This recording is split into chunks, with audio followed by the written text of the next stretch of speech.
You have it. Finish it. Because Facebook loves to take money from content creators on their intros for their podcasts. So I figured, hey, screw it. I'll do my own song and strum some strings on the guitar. Here we go. Welcome to the Afternoon Delight Podcast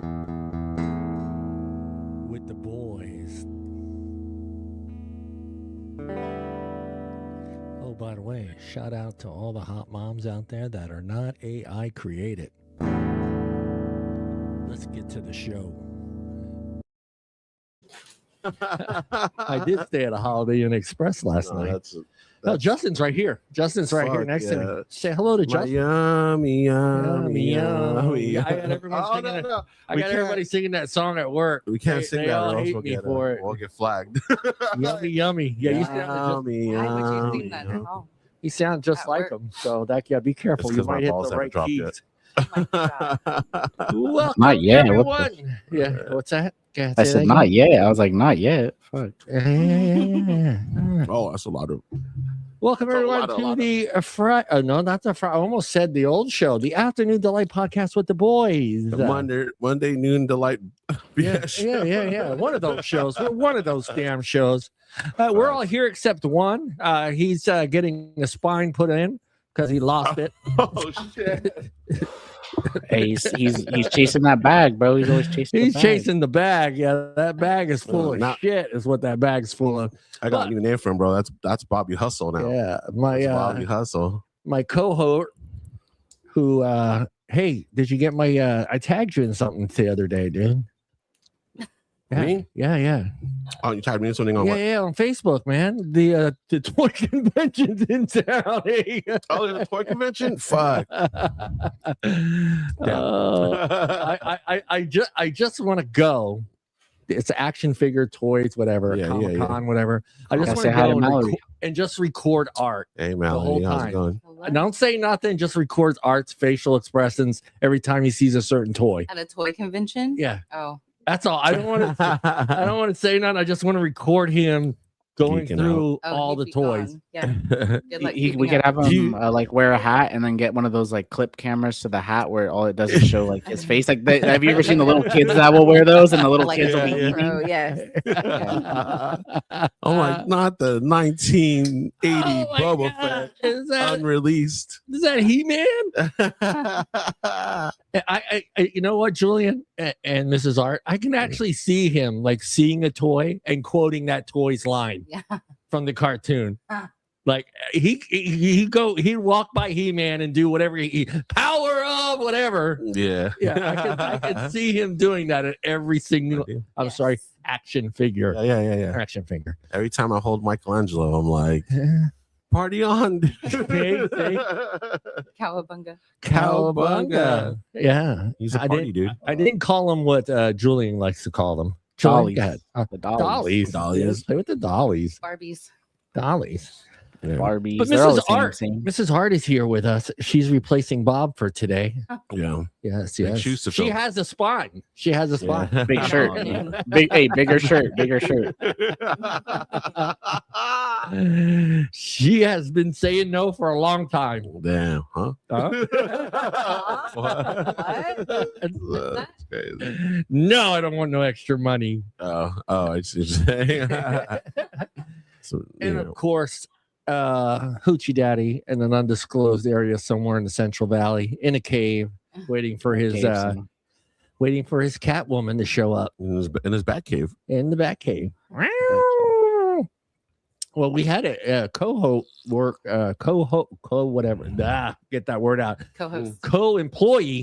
who had 13 of them. You could have grabbed one of those. Oh shit.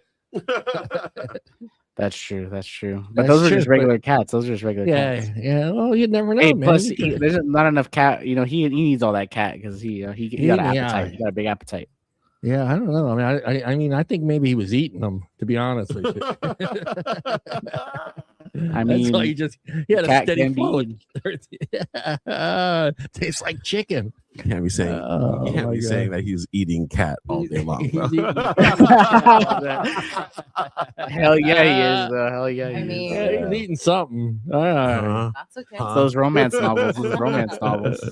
Hey, man, those books can get you in the mood, man. Just, like I said in the poll, I did the poll, and I said, are they ruining relationships? And I Oh, put shit. yes, Mhm. no, and then I put, I'm no Fabio, but I'll try chapter 3. So just kind of like, it gets kind of, by chapter 3.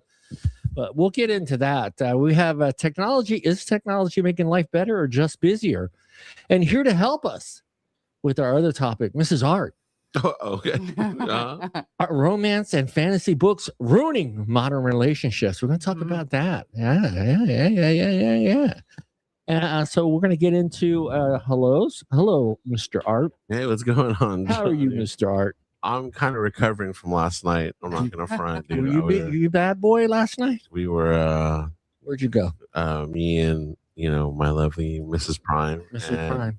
our old producer Hunter. Hunter. We were out. He's still alive? We were out and about. Yes, he is. Oh, okay. We were out and about, just painting the town red. Yeah. Just Hunter.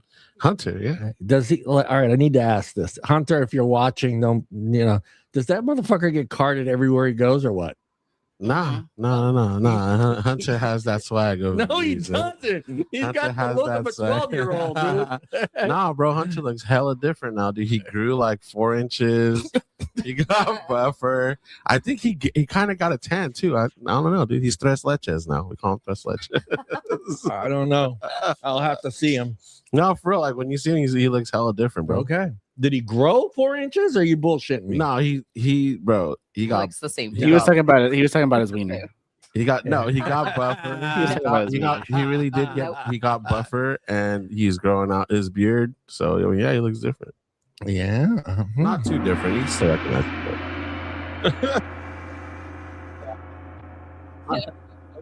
And let's go to Mrs. Prime.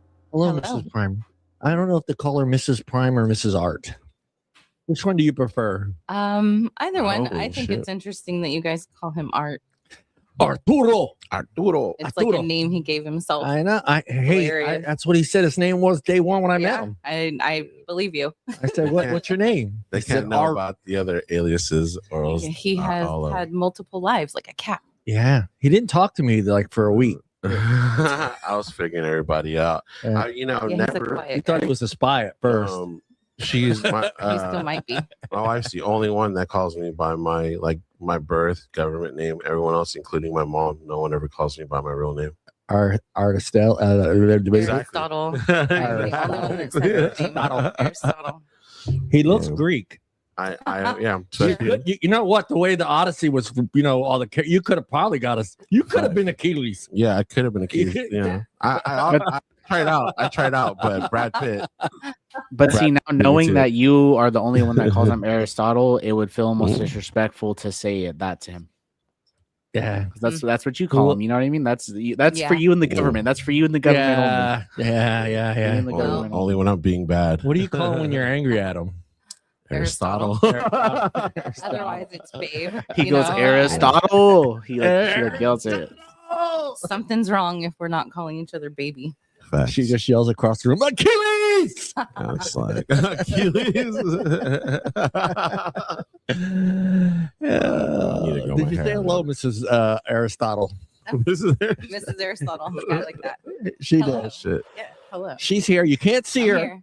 You're not allowed to see her, damn it. She's like the wizard, Yeah. Yeah. behind the curtain. She's the Wizard of Oz. Yeah. Oh, that was a bad guy.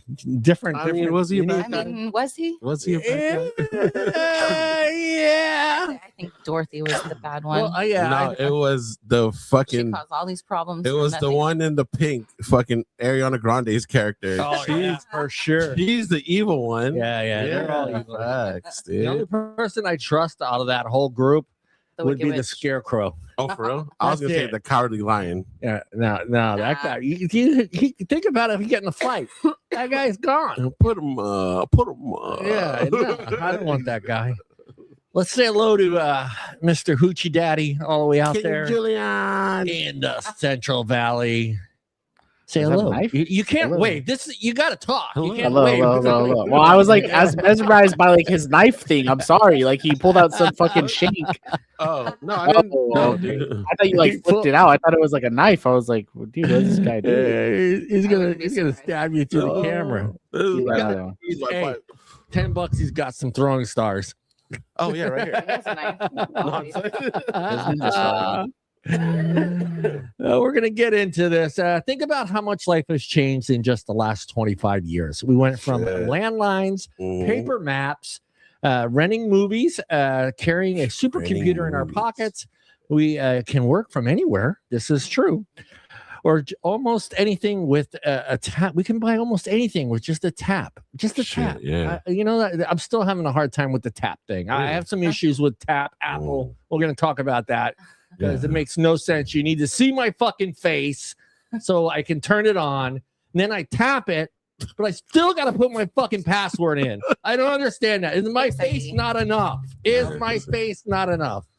Nah, see, that's why I love cash, bro. Cash always cash rules everything. Cash around is me. king. Cash is king. Okay, That's but just you know me. that whole process makes no sense at all. I had to use my face to get it to We work. did it, I tapped it. Now, why shouldn't it just go through? Why do I have to punch my number in? That's the inconvenient part. Now I got to do this shit. yeah. I don't know, To bro. see who's standing behind me, who's looking at me while punching my numbers in. Yeah. I don't like it. So It can be does- better. It can be better. Does Yeah. technology make it easier or harder? Yeah. I mean, you know, Just I handed you mean, the money. come on, It's a Apple. little bit of both. Whoever's in charge over there. But with all this convenience comes some new challenges. A shorter attention span, yes, for sure. Consistent notifications, yes, we have to shut them off. I swear to God, I got to shut them off at night. Less face-to-face interaction and questions about privacy and mental health. So tonight we're asking, has technology improved our lifestyle or has it, scroll down, John, fundamentally changed what it means to live well? So we're going to get into that. Julian is the only one of us because Spineless Bob's not here. Oh my God, Bobby, So- Bobby Love. You're Bobby the has only something. one that actually grew up with tech. Yeah. Yeah, I've had it since I was a kid, pretty much. you've had it your whole life. You had a friggin' iPad when you were just coming out of your mom's womb. She already No, handed no, it- I she wasn't already- that she old. already I'm not handed that it old. to- The iPad didn't come out until I was like a little older. Like so, like even like the iPod, like realistically, what I had, like the iPod Touch was new when I was a kid. So the iPhone was new. All that was new. Like when I was really young. So like there was a time like, I mean, we had technology. Like we had the TV. Like we had stuff like that, but we did not have tablets. Like that wasn't like a thing yet. Yeah, You know, people But- were still but you- using MP3 players. and yeah, regular MP3 yeah, players. yeah.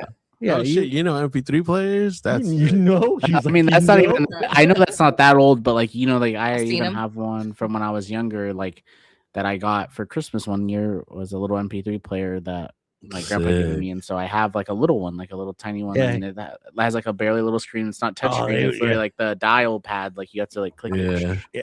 So like Yeah, yeah, like I they guess I came know out like some things. crazy. That's Yeah, awesome. But They those came out those like- are cool. Yeah, I mean, before you knew it, there was just every company seemed to have a little MP3 player, and you had to make that huge decision.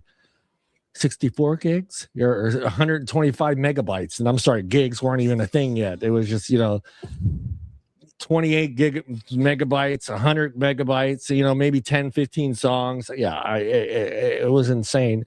And of course, my two millennials over here, my two Mrs. Aristotle and Mr. Yeah. Aristotle. Mrs. Aristotle sounds really cool. What? I'm not gonna front. We'll start with Mrs. Aristotle. What was that? I want you to go back to little Mrs. Aristotle before you knew this Aristotle, and you saw that first bit of tech. What was that first thing that blew you away? I mean, I watched, the very first video game, Pong, and what's the one with the fucking Art's like, how old are you? yeah. Hey, you don't remember? I need to see your I'm ID sorry real for quick, you. young lady.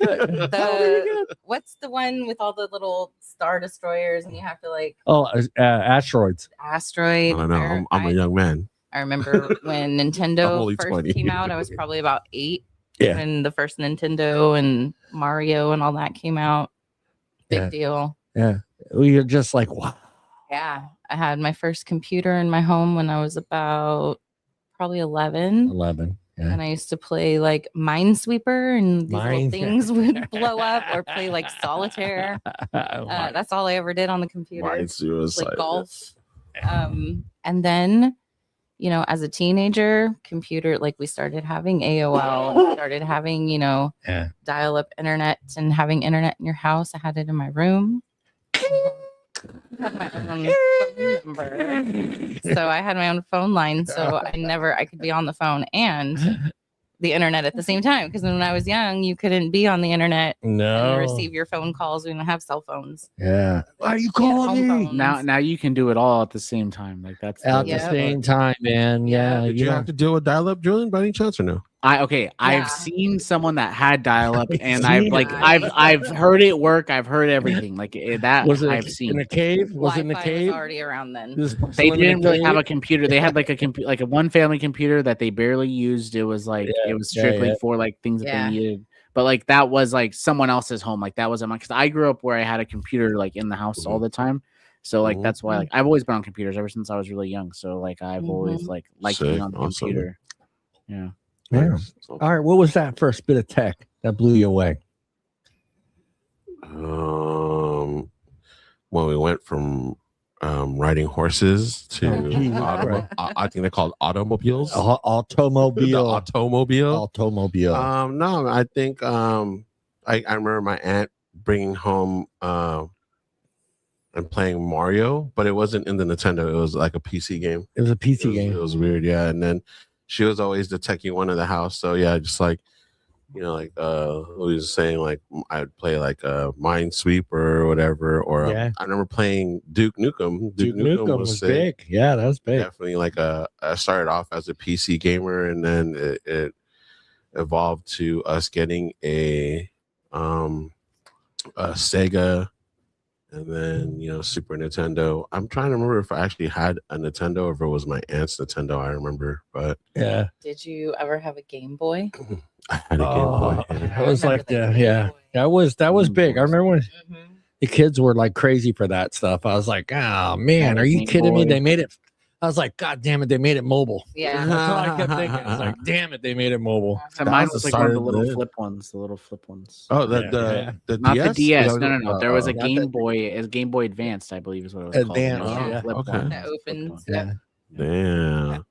Yeah. So like even the trippy part of it is, I mean, you can relate, being that you are a little bit, you know, you've seen the advance of technology in the past 20 years, because you know you're old enough. At 5 or 6, you're kind of like aware of things. So 20 years of the evolution of technology, it's probably a trip to you. Like it's for us, it's definitely me and Louise, like we're in our 40s, like holy shit, this fucking guy. You know, it must really be. And what I love about John is he stayed tech savvy. Yeah, I know. Yeah. He didn't, computers. You know, he's not like, what the hell is this? I don't know how to, you know. He knows more shit than I do. So I'm like, I love computers. I got our first computer. I was 12. It was 1980. It was a TSR 80. Wow. And we had to program everything. It came with the code book, and we learned how to change the screen colors, you know, program stuff, games. It was different. We used to have to save all our data on a cassette tape. Oh shit! Yeah, a regular cassette tape. So you had a regular tape recorder, and it plugged into the computer, and you saved all your information on that tape. So that's how we saved stuff back then, before the floppy disk and all that other stuff came out. So damn. That's crazy. I remember floppy disks. Yeah, floppy. Yeah, I remember floppy. Yeah. I remember I just logged into the computer. I just logged into the computer. No, I saw a really funny meme the other day, and it's like it said we're all concerned about security and privacy and all this other stuff today in the internet world, and you know, and it showed a picture of the old plastic thing with a key that you used to put all your floppies in. That was your security back then. It was just this little plastic case with a little key. You had all your floppy disks in there, dude. And it's like that was top-notch security, man. Nobody's getting your shit. Well, we were watching like the first Mission Impossible not that long ago, and there's a part where he goes in that secured room, and he has to like, and it was just like a little CD disc thing. I'm like, oh yeah. I mean, I've gotten to see all of it come up in the ranks, and you know, amazing, man. So it was neat seeing all that stuff, you know, going from the cassette tapes to you know, the big floppies, the 5 1/4 floppies, to the smaller floppies, then to DVDs and CDs. He's getting a vasectomy. Jason's getting a vasectomy. Yeah, where's Boogie? He's a spineless man is at work. Is there at any point in time, Julian, as you were growing up, did you feel like, okay, wow, this is going to change everything? Because that's a big question for you, because everything was kind of, what was that one time? Mocha face? Almost at its peak, or if not. God. Pornhub. No, It's free now. those free 3 minutes. That's all I needed. Honestly, like for me, because I've been around technology for so long, I like, my whole thing is computers. Like I think that like computers, like no matter what, like they're timeless. Like you can play everything. Like the possibilities are kind of endless with these things, and you know, like obviously, like the only cap on what you can do or your computer can do would basically be your wallet at that point. So it's like, you know, there's always something new you could buy. There's more stuff. Like, think about it, John. Like, I mean, how many times have you gone just to upgrade stuff? And you tell all the stories all the time. How you bought dumb graphics cards like the first day they dropped, or you had to buy the newest of everything. You know what I mean? Like, it's just, it never stops. Like, I think that eventually, like, obviously, like, you can buy a computer. You could spend $2,000-3,000 on a computer one day, and it's going to last 10 years, but then in 10 years, it's going to be pretty obsolete, and you're going to end up having to upgrade. So it's like, you have, you know, like even if you spend a lot of money, you have 10 years before you got to reinvest into it. It's like any hobby, but like, I think that it's like it's a great thing. Like, I think computers are great. Like, that's for me, it's like, I mean, computers, I think will take us everywhere. So when you saw the evolution of the computer, and just the game wise, or was it just like, you know, a lot of it was like, gaming. Well, you're not. It's hard for me to say. Would you say MySpace for you too?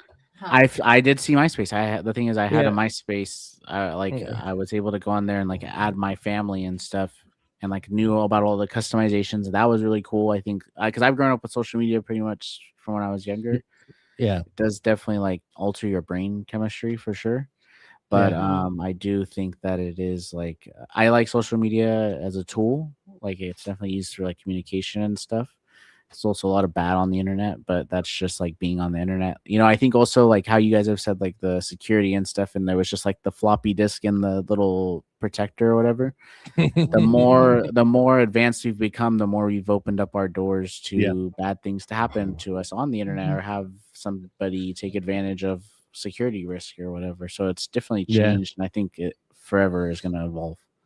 Yeah, I'm with you. Like, MySpace for me, it was a big deal. It was like, okay, this is cool. Well, that was the first social media, really. The thing that I'm thinking about when you're saying all of this is when we had MySpace, and I remember doing something called Web TV.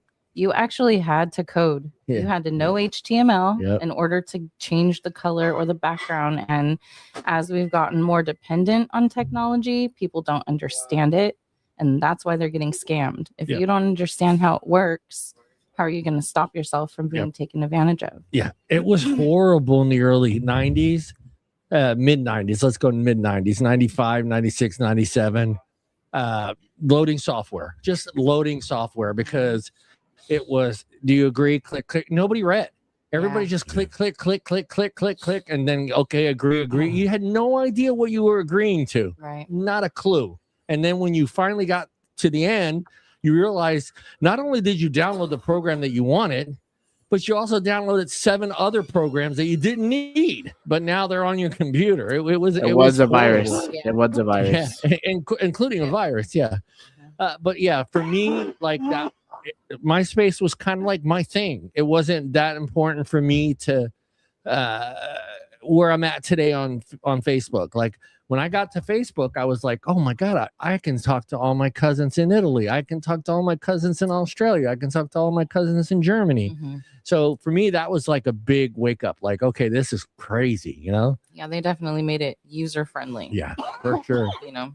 Well, how about you, Art? What was that one thing you saw in coming up in tech that you were like, okay, this is going to change everything?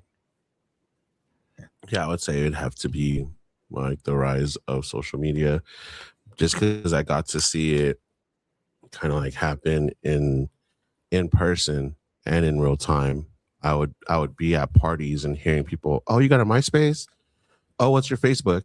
So it's like it wasn't a phone number thing anymore. It wasn't. It was really like kind of like what Julian was even saying too. Like a lot of times people use that Facebook, that MySpace, that Instagram as like their personal journal. Yeah. And now you're just telling some random person you met at a party, like, yeah, go check out my MySpace. It's like, here, why don't you go read my journal, read my thoughts, you know? And like that's kind of what I've learned to try to like not really go too hardcore on my social media and kind of like put my business out there. Yeah. It's hard not to. It's hard not to. Well, it's hard not to. Look at his social media. It's nothing but toys. Yeah. You wouldn't even know he has a life. That's what it is. Yeah. You think he just plays with toys all day?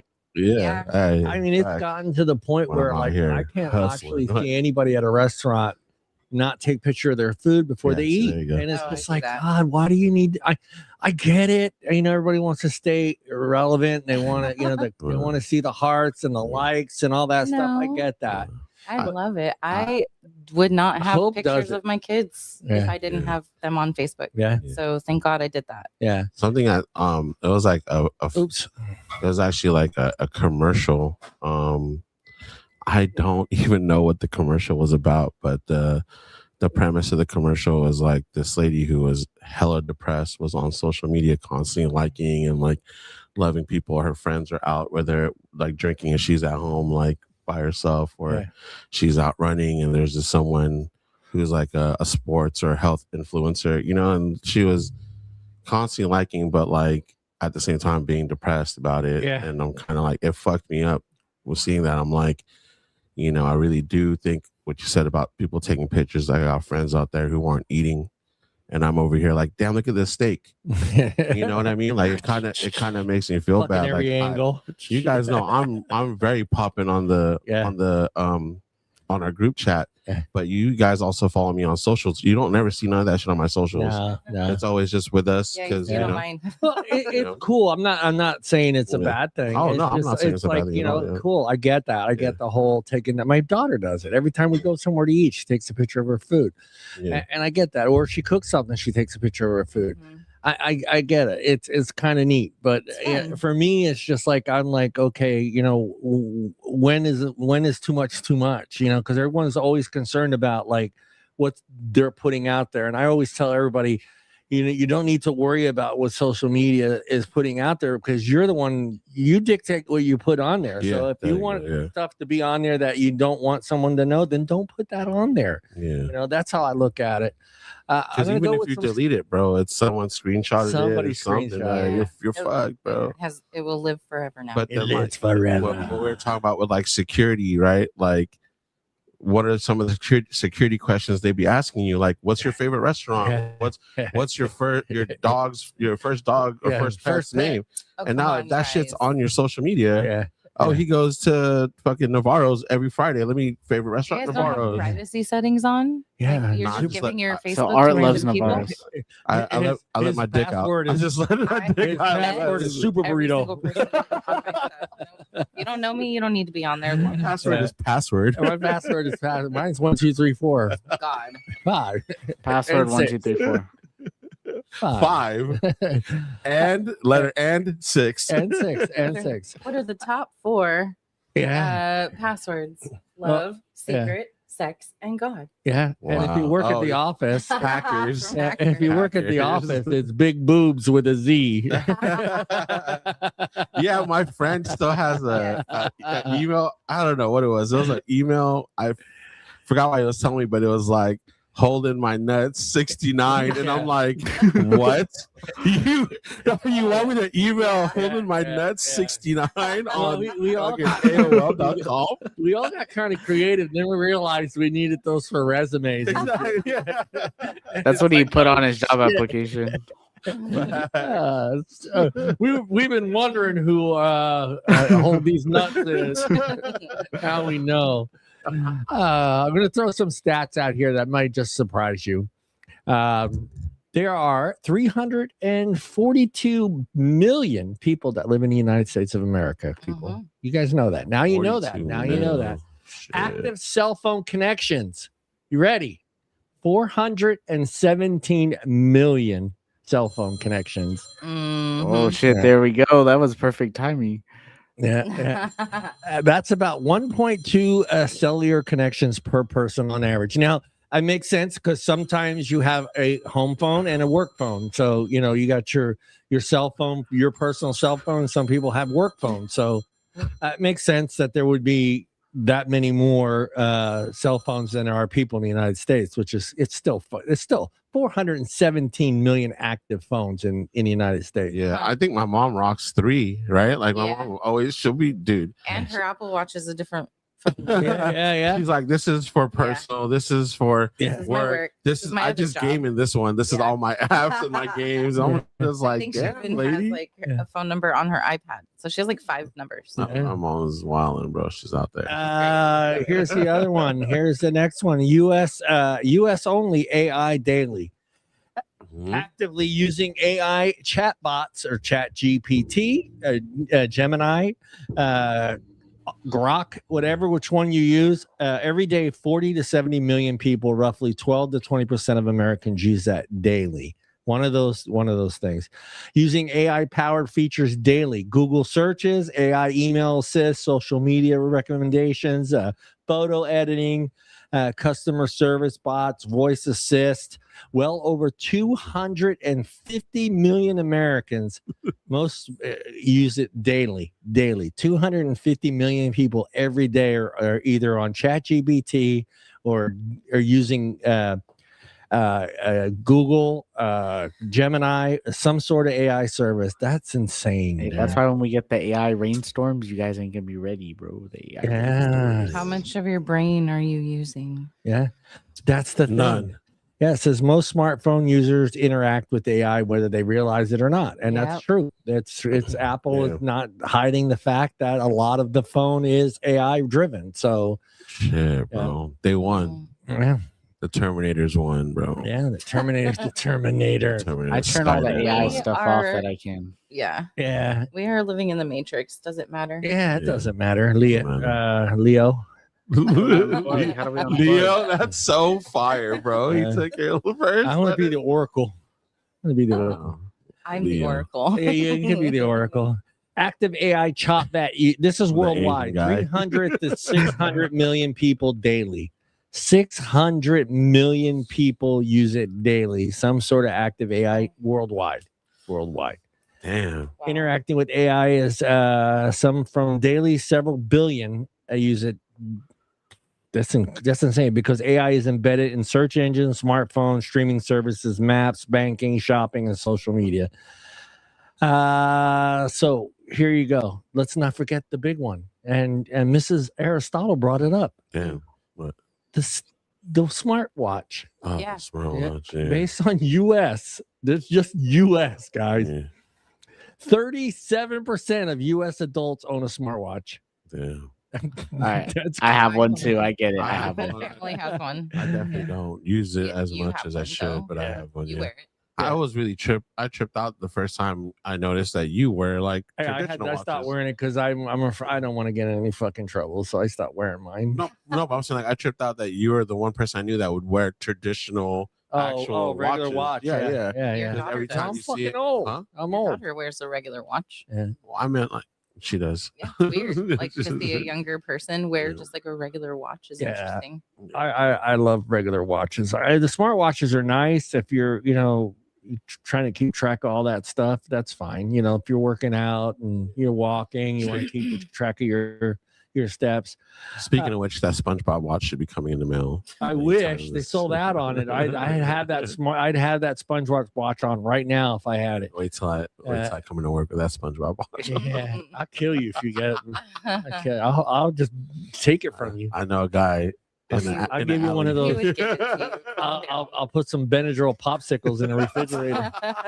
Art will be just, these are good. Hey, he'll love them. No, he'll love those. Favorite, bro. My favorite. He's all, can I get a couple more? Benadryl. He's all, how many bennies are in each one? How many bennies are in each one? You know how he does that, huh? He'll get like 1,000, huh, all night long. Seriously? I'm gonna hum myself. You know what that's from? That's from Friday. Yeah, from Friday. Yeah. Yeah. I stole it. Roughly I stole that shit. 268 to 270 million adults in the U.S. have a smartwatch. Yeah. My mom probably has like 3 on right now. I even went down the breakdown. 18 to 29, 44% of them. 44% of people 18 to 29 have a smartwatch. 30 to 49, 44% as well. 50 to 64, 35%. And 65 plus, which is it's a good, I think this is where that smartwatch is important. I think 50 to 64, 65 and plus, I think it's smart to have one of those watches on. 24%. Yes. I think that number should be higher. I think that's a technology that I think an older person should take advantage of, right. Especially your heart rate and all that other stuff. Amber Alert, you could just hit the like emergency, on there. Yeah. Or just even, you can set it to remind you to take your pills and, to get up and walk, all that stuff, and track your blood pressure. Now it does everything, your oxygen, your blood pressure. Yeah. If someone ends up, lost, if an old person ends up getting lost, like, how come my mom or dad haven't been home? Like what's going on, and you can find them. And they're out there just wandering around. That's a good thing to like have. Or if they fall and they can't get up, they just push it. I fall down. Yeah. Art, come get me, Art. Yeah, I liked rocking mine, but I mean Aristotle. There's just something that I don't know, I feel weird just even wearing a watch, so I stopped. So. All right, Art. I'm gonna put you on the spot here. We'll start with you. Millennial. Yeah. Do you, Art? Elder millennial, but yeah. Go ahead. Remember your first phone number. Oh. The house. John, I don't remember what we were talking about. So no, I really don't. And the thing that what I'm thinking of right now is like I used to always remember my best friend's number, and it started with a 614. I give you that one. Something, and I can't remember, and now that kind of okay. Part 2. Yeah. Can you dial work without using your cell phone? Fuck no.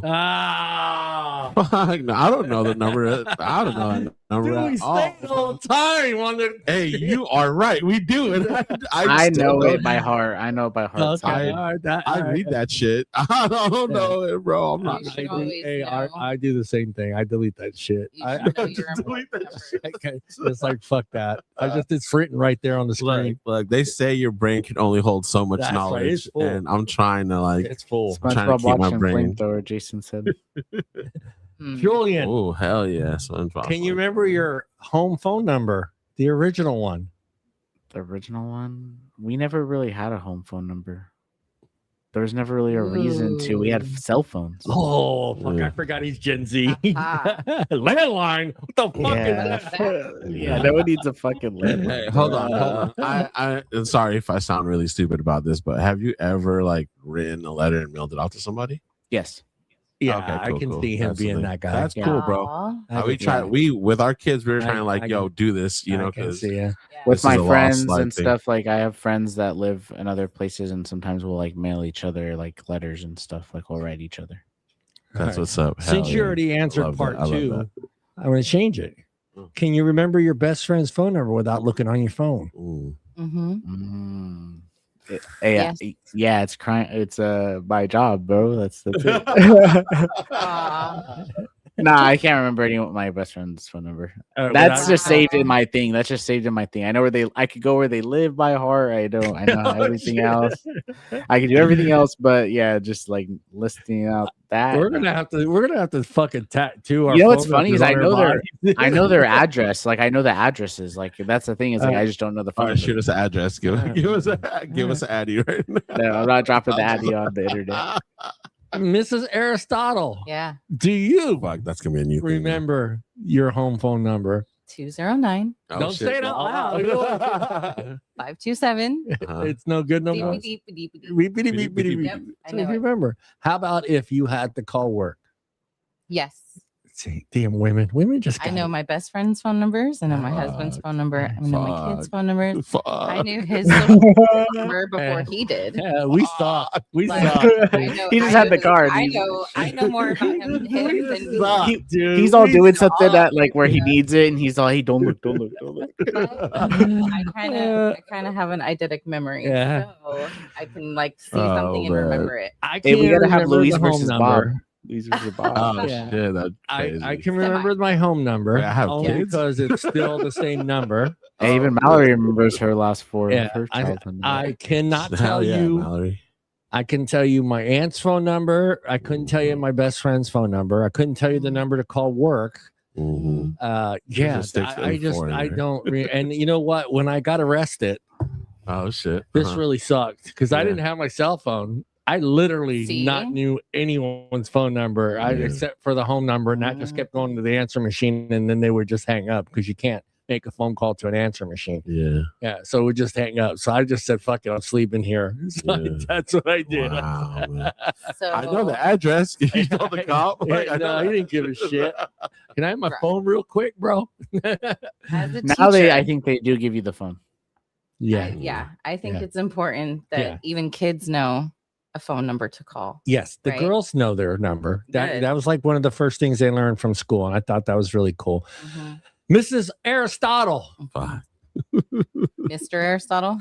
Mrs. No, Mr. Aristotle. man. Now the whole world knows. Do you remember Uh, actually going to the store to rent a movie? Yeah. Yeah. Yes, that was the dream job when you were a That teenager. it was. is to work at Yeah. a movie store. Blockbuster, I used to dude. walk to Hollywood Blockbuster. Video Yeah. and rent the Hell yeah. I wanted to work at VHSs. Blockbuster, dude. Yes, I was that like, was the fuck dream. yeah. Dude. you wanted to work out Blockbuster? Who didn't? You didn't Well, want to work at Hold on. Blockbuster? No, not really. But to answer your question, how new was Blockbuster? Like, was it always around when you were born? Yeah. Or Oh, it yeah. was always yeah. around you Oh, versus fuck your yeah. kid? Yeah. Blockbuster used to be in the Walmart shopping center Mhm. where that Thai restaurant is. Now that used to be Blockbuster. But you so like, well, I mean, what's the youngest age you remember seeing Blockbuster? Like, that's what I'm saying. Did they had it when you were a Ooh. kid? Yeah. Okay. See, that's so good. If Bob was here, he would have been like, "What the fuck?" You know, Spineless is in here. He's like, "What are?" Spineless. I He remember. can't be I here. remember before there was videotapes, but Bob was I remember when you had to see it. had to wait for Bob's it to movies were expire. on cave walls, dude. They were drawings on cave walls, dude.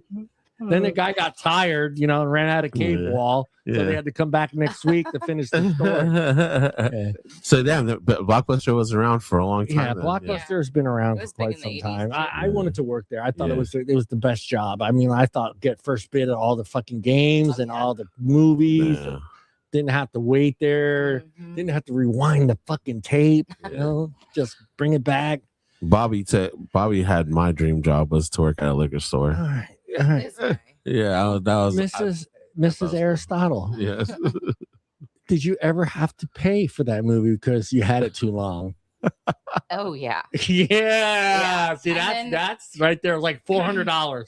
And then Right? Yeah. Fuck. I should Like- have just bought the damn thing. Okay, then this thing happened where they started doing. It was before Redbox. What was it called? And you had to mail in, and you would mail in and Yeah, it was called Netflix. Netflix. No, it was before Netflix. It had a different name. Oh, okay. I remember And then Netflix. You had Blockbuster to had their own version. Yeah, so you Blockbuster could, had like, their own version. You could go in person, or Because- you could get it in the mail. because Redbox is pretty much renting a movie physically, but it was a kiosk. It's so a kiosk, it's Yeah, like but you could also get it mailed to you. no, that Redbox was also had the Netflix. mail to you. No, And Redbox Netflix did have the was mail the to first Redbox one didn't that have I mail? had mailed to me. Gotcha. wow. And then Yeah, they it was became like a streaming $5 something a service. month. Yes, yeah, But I yeah, do yeah. The remember progression. Redbox That's was. pretty interesting. Yeah. But Redbox was a mail in as well. I believe you could get things mailed to you. Yes. Yeah. Okay. Yeah. Blockbuster had a thing where you could, if they didn't have it, the physical copy at the store, you could go online and get it like Netflix, and then you could return it there and rent a movie at the same time. So they kept you like with the movies, you know. It was cool. I loved just the fact going in there and going through all the different aisles and going through, you know, they had everything all organized, horror, drama, and kind of going through there and just, you know, looking at, you know, because a lot of that stuff too back then, you know, well, back then, like if a movie came out, you didn't get a tape for maybe a year, maybe 2 years. A long time. Yeah. Now it's just like, fuck it. Let's put it out there. You know? The novelty wears off. Yeah. Like there's nothing exciting about it. Yeah. And eventually, like movies just become, that's just cool. saw it last week. Yeah. That's cool. Yeah, now it's already on shit. Speaking of which, you should go see a movie. But Mr. Art. Yes, sir. Do you remember actually using a paper mat or a road atlas? Now this was Bob's question right here, dude. Bob's like, "Oh my god, that back seat, man, pull that thing out there." Shit, we'll miss you, Bobby. But even Mallory said something about that too. This day and age, all kids. Yes, I wanted to reply to that. Clock, paper map. Who are you talking to? Cursive writing. Don't read it. You're supposed to read without moving your lips. We got kids that can't tell time on an analog clock, read a paper map, or read cursive writing. Drop these kids off somewhere and tell them to navigate home with directions. It's only going to get worse too. It's only going to get worse. You know, as a teacher, I think it's important for children to know how to handwrite. I think we rely too much on technology. Yeah. And there's a literal studies that have been done on the human brain, and that when you write something down, all these parts of your brain fire and activate, but when you type it, nothing in your brain happens. Nothing. So you're not going to remember it. It's really important. Yeah, I read that study. It was kind of unique reading that, how that all worked, and it was just funny because you're just it's like, you know, it's almost effortless now. I mean, especially if you have someone that, like myself, you know, I'm not saying I'm fast, I could do 65 70 words a minute, but there are people that are smoking me. So I can just imagine you're not even processing that. You're just type over 100. So you're not even processing that. You're not at all. Paper map. When's the last time you ripped out a paper map? So the last time I remember having a paper map, we were going back. Louise, my wife, and I were coming back from LA, and we missed an exit. We missed getting onto the 5. Did she yell at you? Yeah, because it was kind of my fault. She told me. Middle of the night. She told me. I was like, "Can you tell me when I have to turn onto the other freeway?" Navigator. I was probably navigator. I was probably like looking for a CD to put on. But anyways, a CD. We were like, "Holy shit! I think we missed it," and we had to whip out.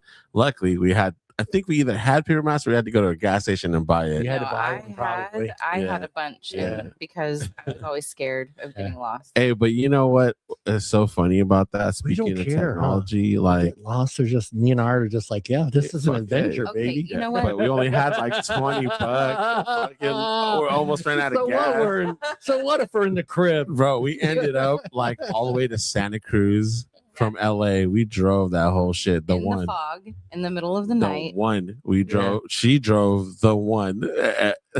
Cliffs, Highway 1. It was crazy. Yeah, I was angry. I was very angry. And it was like a 13-hour drive. Yeah. The first time I took my wife somewhere, we were a boyfriend and girlfriend. She wanted to go to Marine World, and I was like, okay, cool, you know. But I thought Marine World was still in the Redwood City area, which had moved over to. So we drove all the way out there. I'm like walking around, like, where the fuck's Marine World? And she's like, just shit, like what the fuck? And get back in the car, drive all. By the time we got there, we maybe had like a half an hour, 45 minutes of park time left. So it was pretty bad. She gave me shit for that. I don't know if she was gonna marry me after that. I was like, fuck. Yeah, but she took you back. You could take her back later, you know? Yeah. And that's what I'm saying, man. She said, I want that sausage. It all depends on how you look at life. Like I know in that moment it probably sucked, but you talking about it like it's a memory. That's a dope memory, and but even with our situation at the moment, it was like fuck, we don't have enough money. Hopefully, we can make it home. Yeah, but that's what I was going through my head. Mm-hmm. It's like, oh shit, and I kept looking at the gas gauge, going. Now we talk about it, and it's like shit. How many times would we just want to relive that moment? You know, just driving around. They were Hell yeah. smoking and You guys just get that here lost, pretty yeah. soon, you know. Pretty soon Yeah. you guys will be empty nesters, just doing your thing. I don't know. It's starting. We'll see. Yeah, We'll yeah. see. She's gonna be slapping you in the back of the head because you missed the exit. No, okay. No, okay. It's Google bitch's fault. That No, Google it's bitch Google hates bitch. me. She No. tells me to go this way, and then I go that way, and then he doesn't know how to control her. So You know, technology makes it harder. I Yeah. prefer the map. You control missed your the woman, map. not control her. Right? Oh, Control the AI map. Control the AI map.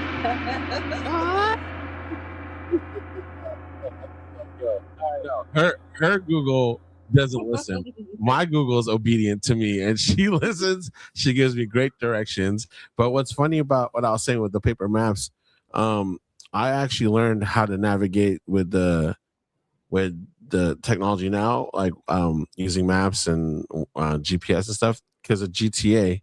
Like GTA. Well, GTA and Grand Theft Auto. If you have a mission or you got to go somewhere, you look at the map and you could actually mark it. Yeah. And then that way, when you are just driving, it will guide you there. Yeah, and I'm it'll like, guide you bro, there. it's the same damn thing. Yeah. You're such a nerd. Nerd. I love it. Technology makes life easier. It does. Online banking, grocery deliveries, Yeah. GPS, telehealth, which all right, well, we'll get into that one, and remote work. The telehealth. Okay. What is that? This is okay. I went to go get this is 4 years ago. I wanted to get my glasses renewed, and it's the first time I ever went to this place. I don't want to say their name. Mm-hmm. So I go in there and I fill out the paperwork, and she takes me to the back into the room. I sit down. I'm thinking I'm waiting for this doctor to show up, and the TV turns on, and Shut it's the some fuck lady in the up. TV. I went to the same place. Yeah, What? The You know, fuck? God. Uh-huh. and I'm like, okay, this is weird. She's oh, hey, how you doing? I'm like, where are you? You know, that's all I kept thinking. She goes, just sit back. And tell me a little bit what do you do for work so we can kind of judge your eyesight and what you need your glasses more for. And I'm like, okay, I'm about 2 feet to 3 feet from a computer screen, real small print. Okay. I sit back and the thing just moves right to my face. And I'm like, what the fuck is going on here, man? And no one's in there. It's No one's in AI. there, dude. And she's just standing there going, better, worse, better. You know that one part where I want to kill the fucking doctor? Is this better? Is this where it looks the same? Okay. But how sometimes about it's this? better and What? worse. So yeah, I mean that's Then she was telehealth. like, sir, you could put your pants back on. I don't know why they're off in the first place. You're here for your eyes. Why do you got your pants off? Art. Whenever I go, All right, every time I go to the doctor, I take my pants off. I thought don't know that's what what you're it supposed is, to do. I thought that's what you're supposed I to do. thought it was You supposed to pull the turn and Seinfeld, cough. where's my wallet? Someone stole my wallet. Someone stole my I just saw that episode. Yeah. I mean, of Literally all those yesterday. things, Mrs. Aristotle, Yes. Oh man. which Love it. one do you feel like, hey, this is great? We have this online banking, grocery deliveries, GPS, telehealth, or remote work. Remote work is out for you. So, I mean, not really. no, it's true. You can, You can know, yell at I kids actually from the applied. computer. I applied to be able to do that. Jimmy, Facts. put the paste down. Quit eating the paste. Quit eating the paste. It's a All different- right, Jimmy. different What was the question? Well, Which one of these are you glad that we have, and which one do you feel like we could do without? All of them. All of them have made my life easier, Yeah. quicker, faster, more reliable. Because like, I come from the age of like when you go to the bank, you had to write the deposit Yeah. slip and take all that time and sit there and they wait and they do all this. And now you just go, it's like beep, you're done. Yeah, but you don't get the how's the family? How's everybody? That makes me uncomfortable because I'm not a Oh. talkative person in public unless you miss know that. I me. really do miss But that. yeah, Yeah, the only I place like- I ever feel that is Trader Joe's and they like Yeah, force a conversation on you. Facts. yeah. But Oh, we're doing fake names. How Yeah. about you, Julian? Which one of those are you cool with, and which one do you think really needs to go? Wait, what were the two? Online banking, grocery deliveries, GPS, telehealth, or remote work? Two gotta go. Yeah, which one Just one you he could really wants. do without, and which one you think is just perfect? I don't like the telehealth. That's kind of weird, right? I do feel that. It's weird. I don't like that. Yeah, but maybe the. Fuck, I don't know what else. I like all those. I know you do. I grew up with them, so I like them all. You They're grew all up with convenient. those, you know. I could do without the food delivery. The food delivery, the grocery, the grocery, I go to the grocery store by myself. I go to the grocery store by myself anyway. Yeah, I like going through the aisles. I have fallen in love with the grocery thing. I don't do the delivery. I go and pick it up. But I like the fact that we just did that. I like the fact that I'm actually kind of saving money because if I'm in the store, I'm just grabbing shit. I did it. I went to the store the other day last week, and I was like, usually my bill is around, like, it's just for my food about $150, and before I knew it, I'm looking over, it was $210. I'm like, what the fuck? How did I get to $210, man? And I'm looking down. I'm like, oh, okay, that. Oh, yeah, I didn't need the ice cream, but I'll buy the ice cream. Maybe not put that one back. I don't want it to melt. But I mean, that's why you gotta go in there with the mission, Johnny. Like I be going in there with the mission. I know exactly what I'm gonna get. I do, but once you start seeing the shit and you just can't help it, it's just like, oh ice cream's on sale. Fuck yeah, 2 for 1. Yeah, bro. I feel that. Social media. How about you, Art? Which one do you think is it could stay? And which one do you think can? I don't like the doctor thing. Yeah, I don't. I really feel like that is something where it should be that. What do they call it? Like bedside manner? Yeah.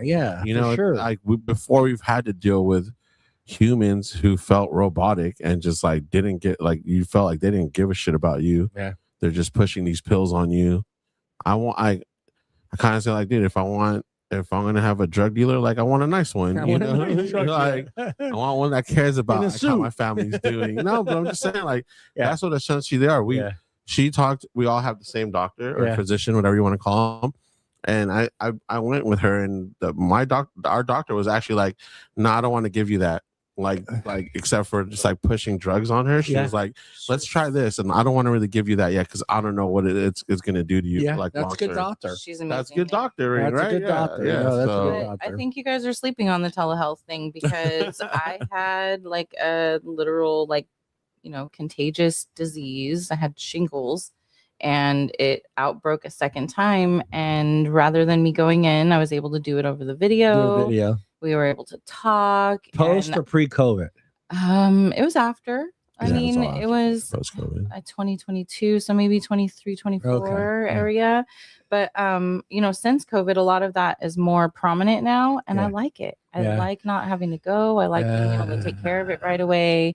She sent my meds. I do. But I miss she was the there. nurses with the short skirts. Guy. I'm waiting for because you know how you always see it in like the Zoom call where like the guys like windsurfing. Yeah. Supposed to be. Hey, John, seen a nurse in a short skirt anytime. No, I'm just saying. Come on. I can't wait to like be at a doctor's, like meeting or whatever, and then the fun guys at a resort, he gets handed like a drink, and he's like, "Yeah, I think take 3 of those." Are you at the fucking Four Seasons right now, my guy? Don't listen to the prescription. He stayed at a Holiday Inn.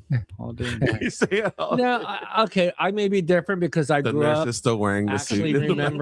I actually grew up remembering the doctor actually coming to your house. House calls. So the house. I remember the doctors coming to get house calls in South Philly. Yeah, you were talking early 70s. So that's Philly, though. That's Philly. The guy had a little briefcase. Yeah, he came. He checked my grandfather out. I don't know if it was just a favor thing, or whatever. He said, "Bada bing, bada boom." Bada boom, bada bing. Got a haircut on the way out, whatever. No, I do. I think that is cool though. Like, the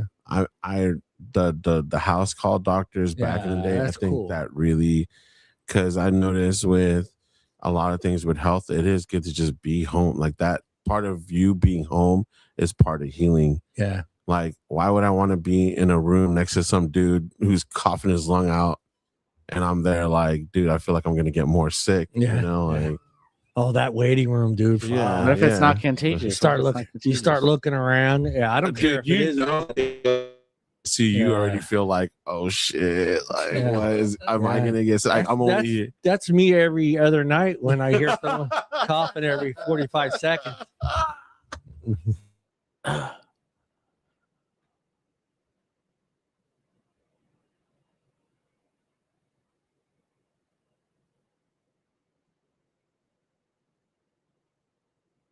Julian. There we are. We're back. Wait, Julian's who like, was it? oh Who was it? no. I don't know which one of us was paused. I don't know if it was me or you. Was it all of us? Yeah. You haven't read the Odyssey without telling me. Who's that? What the fuck? Where the hell's that coming Read- from? You guys got a Tell me ghost? You what. guys got a ghost or something? Shut the fuck up. I think it's touchy art. Where is that coming from? Hold Who grabbed on. my ass? Hold on. Who grabbed my ass? All right, I lowered that. I all lowered the it. way from over here. Let's do social. That was funny. We were on the social media part, and that's happens. Pros: staying in touch with family and friends, The ghost. finding communities to share interests with. That's a cool thing. I really do enjoy that part of it because the hiking thing and the photograph. I'm in two Yeah, great yeah. hiking groups I and love two great social media. photograph groups at Modesto Think it's great. Photography here in Modesto. Great group. Learning new skills. Cons: doom scrolling. We all know what that is, right? That is a con. Yeah, that is a con. Yeah, you're right, you're right. Oh shit! It's been 4 hours. Yeah.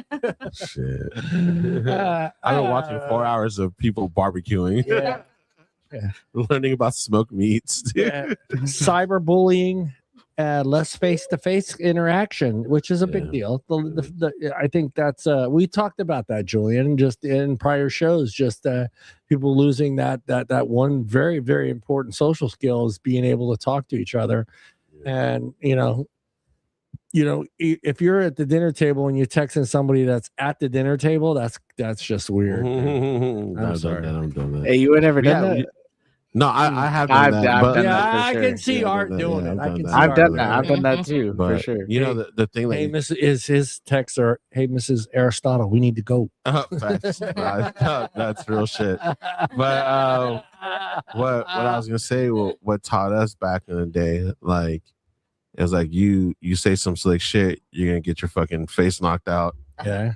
Like think about what all the crazy shit people say online. Yeah, there's If no they- accountability. Yeah, The if cyberbullying. yeah, Can't beat your ass. before if we hell? were at a party or we were all hanging out and you said some stupid shit like you look fat in that dress or whatever, like go fix your face, bitch. Like you're gonna get Yeah. your Slapped. teeth knocked the fuck out. Yeah, you are. But now you get to do that shit all day, every day. I'll find you. It becomes like a personality. It becomes like you just think you could move like that. Yeah. And unfortunately, It'll catch if you. you are There's smart people out there though. no, well, I'm They just know saying, how to like, find you. if you're someone who just lives in the virtual world, that's your persona. You're gonna go and just go out there and talk mad shit and no consequences happen to you physically. Yeah. Like you never really learn your lesson AI until is you do step outside of the world. Yeah, until the day. AI is changing Yeah. everything. AI assist, content creation, customer service, education, healthcare. Will AI, Mrs. Aristotle? Yeah. Will AI make us smarter or make us rely on technology much more? Okay. I'm proud that I took a very long time to go to college.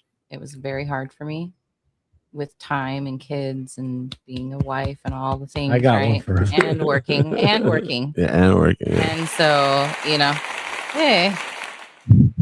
But I He had to almost- do it all myself. I he had to almost hit read. that I blue had to lark. write. I had to think. I had to struggle. I had to fail Yep. over and over again. Yeah. And AI makes things easy. And even like teaching now is so different than it would have been before COVID because we use AI. We actively use AI to create lesson plans to help us with the things that we're doing. And am I really thinking about it while I'm doing that? Or am I just trying to do it quickly? And then Going how, through the motions. if you're using it as a tool and it's intentional, that's great. But if you are relying on it to do your thinking for you, you have to make sure that you're using it to enhance yourself. Yeah. And it's a choice and it's a mindset. And I'm worried for the younger generations who are relying on it because someone needs to teach them how to use it correctly, how to use it responsibly, and Yeah, every time I use it, my children are like, "You're poisoning the ocean and you're destroying the environment. Oh, so yeah, please yeah. stop using AI." And I'm like, Yeah, I've got a bunch barely of ever. I'm just googling something and AI a bunch of pops up. Gretas over there. Yeah. So yes, amen. I taught them to be, and that's fine. Yeah. I love the. I'm environmentalist myself, Yeah. but I do think technology is important. Yeah. And if there is a problem with it, we can find a better way, Yeah. to enhance it or make it different, whatever. Julian, your thoughts? AI making us smarter or making us rely on technology too much? Rely on technology, it's dumb. I don't like AI. I actually hate AI. The younger generations do not like it at all. I hate AI. My parents love it though. That's the thing. I hate it. Millennials do, yeah. Yeah, I'm with Mrs. Aristotle. I use it, but understand what you're doing with it, and just don't copy and paste things. Actually, read what AI put together for you. I think it's important because I think if you're going to use AI to do your work for you, you better know what your work's done and what it's about and how it was written and what it means. Because otherwise, when you are face to face with someone that has that conversation, you're just sitting there with a blank stare in your face. You look like an idiot. And for me, I mean, I use it a lot, especially when it comes to basically I write clean this up. That's what I write, clean this up, because I'll write. I've written papers. Every other word is fuck. Yeah, I'm writing a paper right now about nicotine and another paper about marijuana and how the effect of marijuana are going to change the way the way the United States is interacting with jobs and family life, all that stuff. So you're writing like an essay? Cannot wait to read that, John. I want to read it. So for me, I feel like I need AI, and I don't use it to help me write, but I use it to help me with research. So I think that's where the tool part comes in with it. Because for me to actually have to go and do a Google search and read paper after paper after paper or study after study and try to get something from that and try to put it together with what I'm writing, you're talking hours. You have to do that though. Yeah. That's how it works. Yeah. You have or to, you can just go to AI and tell you to get that stuff. No, those nuances. I read it. I read what it pulled for me. I had to get my master's degree, I had to read 50-page research papers and it was very, very hard. But Googling things helped me. It helped me be able to do that, right? I enhanced my thinking. The tool part of it, I think, is important. Like I said, if you're going to use it as a tool, you need to understand what what it's putting together for you. I think it's really important, just so you can have that conversation with someone later, because you're not always going to be in front of your computer. You're not always going to have your cell phone out. And if someone asks you a question like that, and you're like, "Well, that's what you wrote last week," and if you can't even state what you wrote a week ago on X or wherever, you kind of look like a fool, Yeah. I don't know. Do we got anything else we want to dig into this? Anything at all? All right, let's go into this part. This is the last part. You know what I was going to say? If you need any help, don't you do it. Let me put my finger on the thing. No, I'm just saying, like, and you put my thing right. Because you're doing your paper on marijuana. Like, if you ever need like some help or just to discuss about it, you could talk to me. I love that. Yeah, my grandfather was in the Tuskegee experiment, so if you ever want to use, I knew it was coming. Yeah, everyone use. Marijuana making America lazy every day. Dude, that's actually the title. So. Wow, I honestly can't wait to read this. No, it's great. Yeah, it's a great thing to it's have, a great thing. Yeah, it's a great thing. It's a great thing to have like opinions and Shut up. No, for real, I really do. I love reading everyone's. I'm the kind of person where like I like to dig into people's like psyche and I like having people and talking to people who have different opinions, because that's how you grow. That's how you get to see someone else's view in life. Like if I hang out with just people who are like-minded like myself, then I'm not growing. Well, from just a little tad of my research. Let's go. it shows that the age group from 15 to 18, since marijuana has become legalized in California, test scores have dropped like 25%. At that age. That's not good, dude. Yeah, no, I agree with you. Yeah. I know definitely with the way it is not now, good, dude. the way it is now and the way like parenting goes. Yeah, I'm not sure that's marijuana is the problem here. But yeah, There's like a lot of there's Ooh. a lot of Yeah, but they have higher numbers. I could pull it, but they have higher numbers of use. That age group is the highest. Absolutely. 18 to 25 is the highest That's group. when you start. Yeah, it's the highest group. Oh, So, shit. or When you start having peer pressure. 15 to 25 Yeah.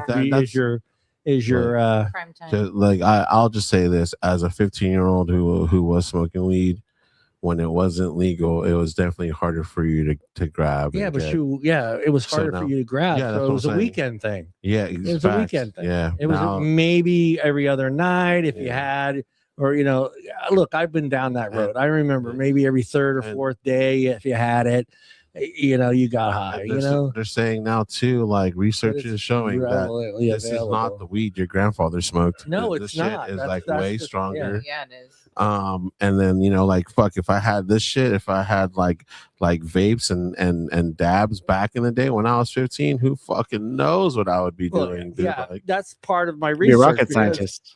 Yeah, well, as part of my research is just how marijuana is intaked now. So it's not just rolling it and smoking it. Right. There's all these different ways that you're able to get that stuff, whether it's a gummy, an aerosol, a pill. It goes on and on and on. There's so many different ways where back then, you got it, you rolled it up, or you put it in a pipe, or you put it in the bong. And like you said, it definitely went from like a weekend thing to a daily thing to like all this stuff. So that's why I said I really can't wait to read your paper. I'm excited about it. But we could go ahead and move on. Last question on this before we get into the sexy part of the show. Don't do the voice, please. This is something I grew up, and I know Art's going to be in the same boat as me. I'm not so much Julian, but I'm never getting in a boat with you, Julian. Yeah, Mrs. Aristotle and Art and myself, I think, are in this little bubble. You not so much. Oh damn. But do you guys feel like it was a pleasure? It was fun. It was a family event to go to the movies. Yes. Yeah. Being able to go to the movies, watching a movie, knowing that was the only place that you were going to get to see a movie. Yeah. Now you guys are early into that, and then eventually, but even then, like we were saying, you had to wait a year for a VHS tape or a DVD to come out. They didn't just readily come out, within weeks. I missed that part of it. I missed that part of, like now I did it with Supergirl. Like I missed that opening. And now I'm like, I'll wait till August. It'll be on HBO. So it's like I gotten myself into that thing where before I was excited. I got my poor son, JP, to go to the midnight showing of The Hobbit. He fell asleep. Yeah. But that was me, whether it was The Lord of the Rings, whether it was Harry Potter, midnight show, Harry Potter, Fairfield, every freaking movie. I love that. So I missed that part. I mean, do you feel like that part of the streaming, whether it's Netflix or Hulu or all these other platforms that are available now, do you feel like they've taken that experience away from you? And not just in the movie part of it, but TV in general. I mean, just, do you feel like TV has just stopped trying to put out good shows because it's just like, we can't compete? And it sucks because they're competing about their own shows. It's like ABC's like, or Peacock is like, well, we got The Office out there. Fuck it. Let them keep watching reruns of the. Let's not put something else out there. Yeah. So, I mean, how do you feel about that? I mean, when it comes to that movie experience, you think that's lost? I think being excited about something that you're doing is a choice, right? Yeah. You want it to be exciting. Like, I'm a mom, so of course I want everything I do with my kids to be so exciting. And going to the movies was a big deal. And now they all have this Regal pass where you can go whenever you want.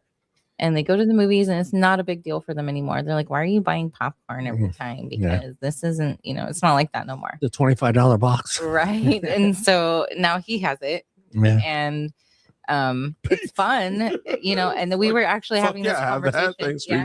We were having this conversation about would we pay a monthly to be able to see things like Game of Thrones at the movie theater, or like these shows that we like to watch and go to like a weekly airing.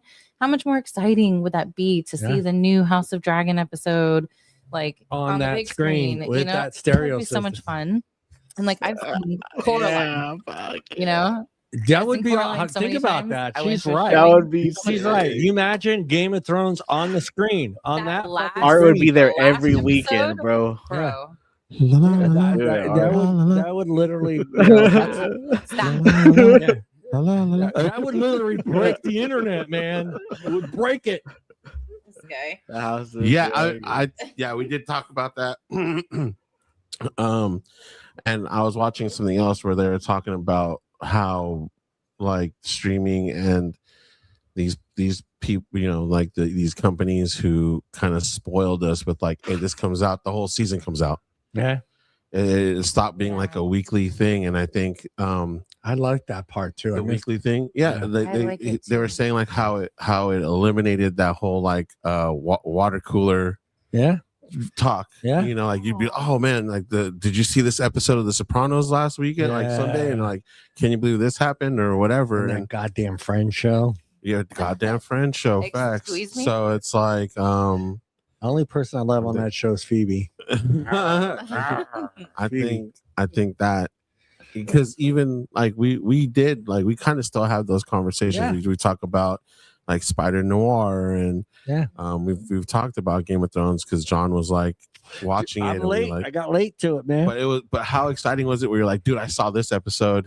I just got done watching it, and we all knew because we watched it. Yeah, we watched it. So it's kind of the same thing in a sense, but I definitely do miss that weekly. I know what you mean. It made it more eventful. Yeah. With movies, it's like, you either saw it when it came out or you're waiting almost 2 years. And you're going to see it at home in your VHS without the good stereo and all that shit. And I always, one thing I definitely wanted to do with our daughters was like, every time it was like a very strong, like woman heavy, powerful movie, I'm like, we're gonna go watch this shit.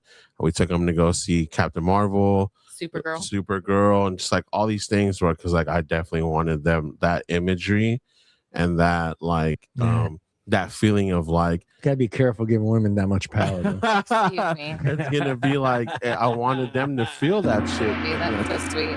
That's movies. It's sometimes it impacts you. It hits you differently when you see it in the theater than when you're seeing it at home. And I wanted those movies to hit them like that, you know. So we definitely tried to do that kind of stuff for them. And now, they're I love how they're. I hate the word cinephile, but you know they really love movies. They really do, and they go and they'll just check out a movie like that. Like it's like they're putting on a movie in our personal theater. That's what I really like about their past. Like, I'm just gonna go watch this tonight. All right, have fun. You know. Yeah. How about you, Julian? The kid that grew up without commercials. Oh, lucky. I mean, I still go. I still go watch movies by myself. Like I'll go watch movies or like with friends. My friends, even me and my friends will go watch movies. We'll all go. Like they'll tell me like, "Hey, we're gonna watch a movie tonight. Do you want to go?" And we'll all go watch different movie. Like we all watched Backrooms the other day. Stuff like that. Like I mean, anything we want to watch, we just get a group together and we all go watch a movie. Or I go by myself. If no one else wants to go, I'll go by myself. I go by myself too. Shout out I have a question for you, Julian. A24, man. I go by myself. I don't mind going by myself. Do you think that going on a date to the movie theaters is still a good thing that girls want to do? Not a first date. Not a first date? I don't think it's like a first date thing. You can't talk to them. You can't talk for 2.5, unless 3 you hours. Have dinner before or after. Yeah, 2.5, 3 hours. Most movies, you know, unless you go see one of those chick flicks, which is about an hour and 49 minutes. Yeah, those, you know that. And then you don't want them to see you cry. Yeah, no movies. No movies though. Usually like dinner, movies later. I'll do movies later. Like once you've already built rapport, go watch a movie. Yeah, that because you kind of know. Also at the sense of like what kind of movie they would like to go see and enjoy. So like I would say that's, but also I think it imagine- should be like if you like something and you want to go see it, they should go see it with you, and if they wanted to go see something, you should go see it with them. Yeah. bro. Imagine you're like, And then you can make out. first date. I'm gonna take you to go see Lord of the Rings, and you come pick her up, and you got the elf ears on. and the whole dude. fucking- you have the Hey, whole getup on. hell? And If then she he rocks falls with asleep. you, if she really rocks with you though, then like that's that just That's means crazy. that's Yeah. Dude, that I might wouldn't even be- get in the fucking car. I wouldn't even get in the car, dude. I'd be like, nah, you know what? I'll meet you there. Like, hey, let's go see the new Star Wars. You Yeah. pull up, you're dressed as Chewbacca. Yeah. Like, Nah, I think you gotta be with someone that'll be able to go to like the Renaissance fair and dress up. And do Yeah, shit no, like that. I Like, get you, that's I all get that you, stuff I is get cool, you. man. I get you. The only thing with the streaming thing, I like Art brought it up, just had them just throwing out all the episodes out there. You can't help but get yourself immersed in that. Like I remember I never seen an episode. Well, we talked about the Game of Thrones. I didn't see it when it was on TV. And there was another show, Dexter. I never watched Dexter. I didn't know what Dexter was until I watched it on Netflix. And I felt I had to force myself to stop. Because I was having fucking nightmares. Oh, me too. I love because I that watched show. 4 or 5 It's my episodes. favorite show. And I'm ever. like, my fucking head's about to explode, dude. I'm like, I'm going to bed watching him kill people. I'm like, this isn't fucking good. I was Yeah. pregnant when I started watching that, and I Poor would have kid. dreams about like Yeah.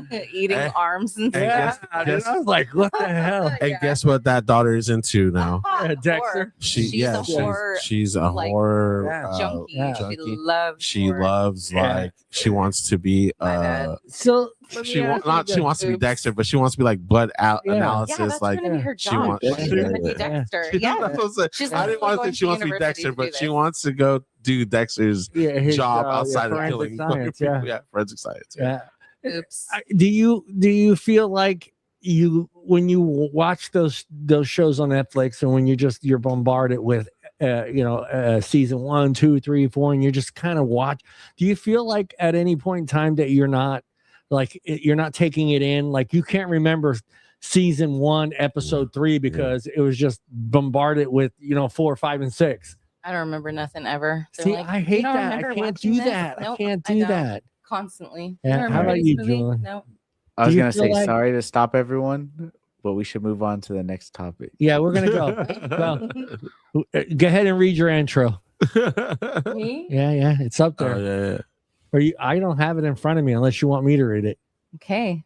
Today we are diving into a topic that has exploded over the last few years thanks to Book Talk, BookTube, and social media. Millions of women are reading romance and fantasy novels featuring billionaire CEOs, immortal warriors, dragon riders, 6'4" dark-haired That's heroes, me, baby. and men who somehow know exactly what to say at exactly the right moment. The question is, are these books harmless entertainment, or are they quietly changing what people expect from relationships? While we're at it, if people criticize pornography for giving men unrealistic expectations, Yes. should romance novels and fantasy books be looked at in the same way? Yes. Let's get into it. Don't do Bada bing. Bada bing. Bada Bing. Julian, how do you feel? Yes, sir. Let's How do do I this. feel about it? Yeah, how do you feel about romance? you go.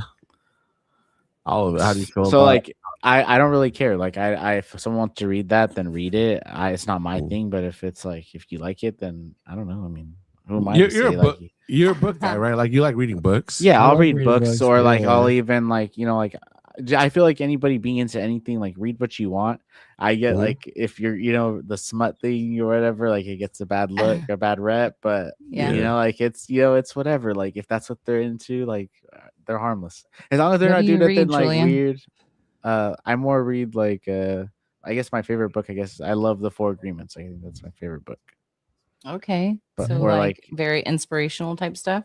Yeah, stuff like that.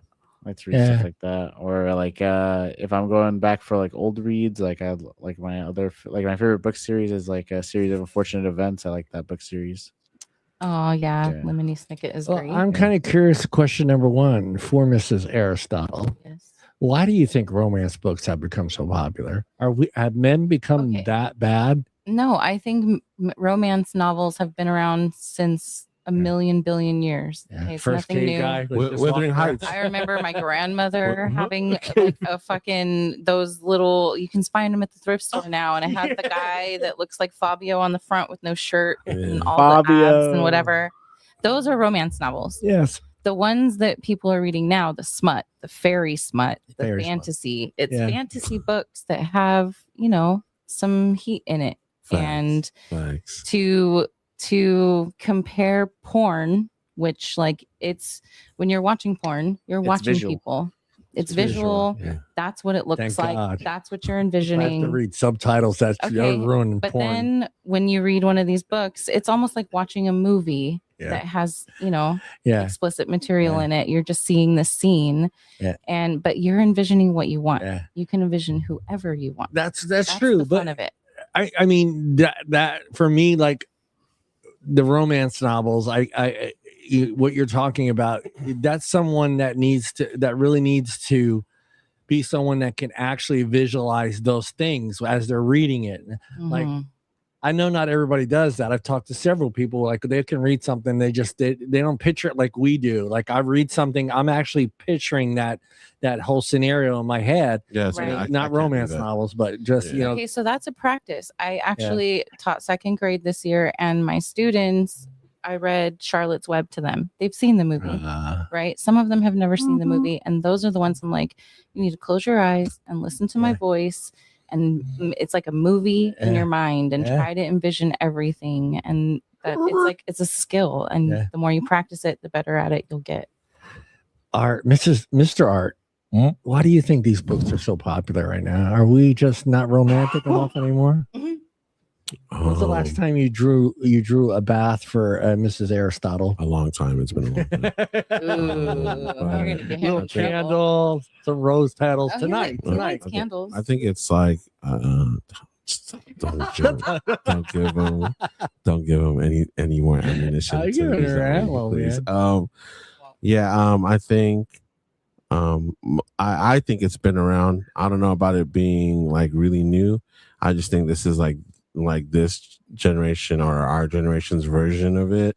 Like she was saying before, like her grandmother, read those old like Fabio covered like romance novels. They're the same thing, like describing like the person's chest and muscular and how they grabbed them and all that stuff. That was glistening from Then you have stuff like 50 Shades of Grey. You have stuff like, I think Twilight is almost like that too, Anne Rice. Anne Rice, yeah. You have Everything she fucking ever wrote. Wuthering Heights and shit. All that shit's like old school as fuck. And there's always been those. I think it's good. I think it's good for people because I think using your brain and having like an imagination is awesome. And why can't we fill those fantasies?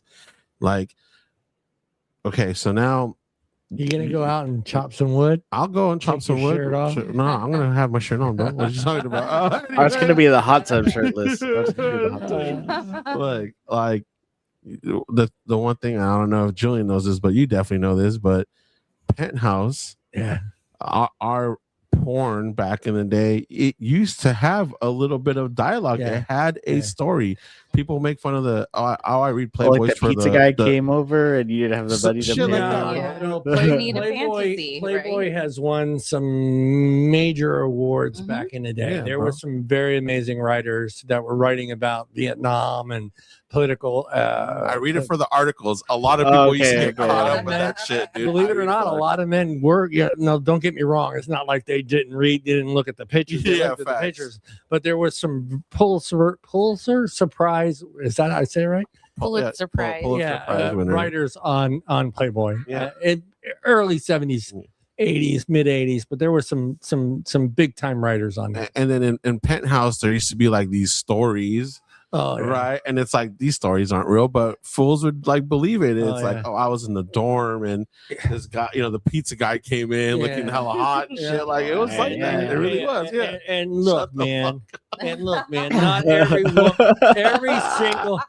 every single one of them said, I love walks on the beach at sunset. Oh, yeah. Not every single woman is gonna like the walks on the beach on sunset. Every single one of them. So I think what every I'm woman saying, does, bro. what I'm saying is even dudes who are out there buying these magazines to look at Or like naked scholars. women. They were scholars. Yeah. But no, they would be like, Everywhere. what's up with this page? And they would read this story. Yeah. You know, so I mean, that whole thing. It's not just men, or or it's just not women. It's men and women. Yeah. Like everyone loves that Women kind of looked at Playboy and Penthouse. Women are in them. facts. What makes you think No women way. aren't reading them? When did they start doing that? When did they start doing that? All the ones I've seen had men in them. So I just read the those ones are stories. better. You guys should look at I read the those. articles in the comic strip that was in there. I didn't know there was naked women in there. Jesus Christ, man. I think it's a big. I think, but what you're saying is true. What you're saying is a little bit true. I think the reason why they're very popular nowadays is because the chivalry, the way men act. A lot of men, they don't act like that. And Thank you for bringing this up. Yeah, the Your way wife might hate me after I respond to no, this. dude, like she reads stuff, and I see like, hey, yo, I know I don't do that kind of stuff, and I'm kind of like a really good guy, so I can imagine how many men out there don't do half of the shit I do, and if I'm still not like doing everything in that list, like that means a lot of men aren't. So, all right. I mean, you still know how to ride a horse and shoot a bow and swing with abs. A horse and shoot a bow. No saddle. No, I think a lot of it is definitely like treating the person you're with like a goddess, or like you admire your and queen. love them, and your queen. Like you got to treat them very well. And I think we kind of sleep on that because, in relationships, sometimes, especially now, it's more like it's kind of like a financial partnership, and It's a contract. It sucks. So a lot of it is a lot like that, and I think the generations and generations that are going to go on, like we're going to lose romance in a sense, like writing letters and writing notes. I used to write her letters and notes. Yeah. I could text her everything now. Make my lunch. But do you? But do you text me anything? No, but that's what I'm saying. Like, what time do you want me to pick you up? Because before it would be like, here you go. I like what you're saying. Yeah. And this may upset Julian's generation, and it may upset your wife. Yeah. All right. Everything that you're saying, we grew up with. Pull the chair out. Yes. Open the door for her. Yes. Tell her good morning, good night, kiss her, all that stuff. Yes. That's all part of our generation of growing up. Chivalry. This generation, not all of you. I'm not going to put you all together because Julian knows where I'm going with this already. I can see in his face. Julian's a good guy. Yeah. They're afraid to do these things because these newer women are like, I can do that myself. And now, granted, I'm 100%. I'm back. I'm agree with what you're wanting to do. Yeah. But there's chivalry where a man wants to do those things for you because he grew up understanding.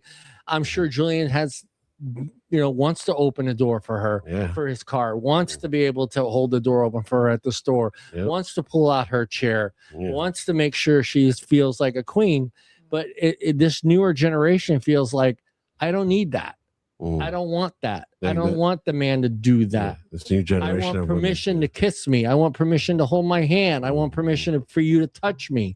All these things, I think, has changed this whole thing, this whole dynamic. And I think women are using these books because this is, I'm going to get in trouble, because they're not getting it from us, from that generation, not getting that chivalry anymore. They're not getting that romance that they think they want, but they don't want from that guy. They want it in their books. It shouldn't feel forced. Well, that's none of that should ever feel forced. If it does, then that's a whole other issue. Like, it should never feel like someone is doing that because they have to. It should never feel like I, am afraid to do this. If you do it and they accept it immediately, you'll know that's the person that's going to accept that from you. And if they're resistant, maybe they're not the person for you. Yeah. And that's okay. But I think, yes, it's women writing these books, things that they are fantasizing about. And it is as simple as, saying I love you, or not even just opening the door. They're the ones cooking dinner when you get home. They're the ones, doing all the things. Love you, man. What? Like, so, it's more. Sorry, I don't know. It's fun to fantasize. Julian, your thoughts on what I just said? I mean, do you feel that you're in that in that, and I don't even know what the right word to use here without getting in trouble. Well, like, No, I don't think so. I think girls You're still not like gonna get in that. trouble. I think girls still like that stuff. Yes, They still do. you They feel that. want it. Have you ran into that one that doesn't want you to pull the chair out for her, doesn't want you to open the door for her? No, Doesn't because want you- realistically, if she does all that, then like she's just I probably would hang out. It's a turn off for you in general because you. Well, no, you because feel like it's like if I'm trying to just do a nice gesture, like why, like you're just Yeah, at why that point make you're it a just being thing? mean. Like I don't know, like if I'm trying to do a nice, yeah. Yeah. So you not even just on like a dating level, but like, have you ever experienced? You went to the store and you saw like a woman walking this like the same time as you are for the door, and you open the door for her, and she kind of gave you some shit for it. Like No, you I've never even experienced that. No. Yeah, Usually it's like, it kind of sucks when it happens because Yeah, it you does. definitely feel like I got I'm it. doing something nice, and you kind of get treated like shit for it. Like, so I can see why it definitely turns a lot of young men off from doing shit like that, especially if you've experienced it a couple of times. You definitely get confused, but also like, what I was gonna say with the romance novels, and you see like the things that they or read, like the things they do. I think why You can't compete.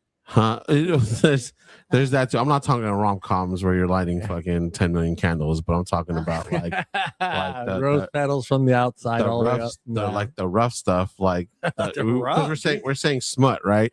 So like the books where it's like really like, like it's kind of like the guy is forcing themselves on the woman. I can see how a lot of young men get scared to do that because you don't know if you're going to get a phone call in the morning or a cop's knocking on your door because you're like, holy shit, I thought this is what you wanted. This is what you want. So it's a way to feel that, but also feel safe. Does that make sense? Yeah. So I think once you have a partner where you feel safe to talk to them about doing that kind of stuff, then it's okay. But out the gate, like, I think a lot of young men are just trying to figure out how to maneuver in this world because they're being told one thing. Yeah. They're being told a whole bunch of things, like we want our independence, but we also want you to open our door, type shit. So like salute to all the young men out there trying to do their best and be still a good dude. Like I know it is hard out there because, there's a lot of independent women out there, which is awesome. I know I'm trying to raise my daughters to be independent, but I also want them to like understand like when someone is doing something chivalrous or whatever. Acknowledge it, because dude, I've definitely opened the door for some women and they've been like, what the fuck? And I'm like, it's happened to me a lot of times. I'd slam it back on her, dude. No, I'm just like, okay, cool. And I just fucking walk in and like not leave the door open for them. I trip her. Find the woman that will open the door for you. There's an old only if I'm carrying something heavy. Only if I'm carrying something heavy. There's a movie that one of the Italian guys is teaching the young Italian kid that exact thing where he says the keeper, the one that you're going to marry. Now the whole thing is he opens the door for her, right? That's right. She sits down, shuts the door. If she reaches over and unlocks the door for you, that's the one you want to marry. Mm-hmm. If she doesn't, that's not the one you want to marry. Yeah. It's called The Bronx Tale. All right, Bronx Tale. Bronx Tale. It's a really good movie. This is what we're up against. Art and Julian. Yeah. Not so much Mrs. Aristotle. What's going on? Fabio, don't scare me. Most romance novels feature men who are rich. Check. No, unchecked. No, I get you saying. Powerful. Sometimes. Yeah. I hurt myself moving the refrigerator. What's that tell you? No, I know what you mean. Yeah. Physically perfect. Yeah. Right here, bro. Fuck yeah. Me too. All right. Yeah. Yeah, baby. That hurt when you slapped my shoulder.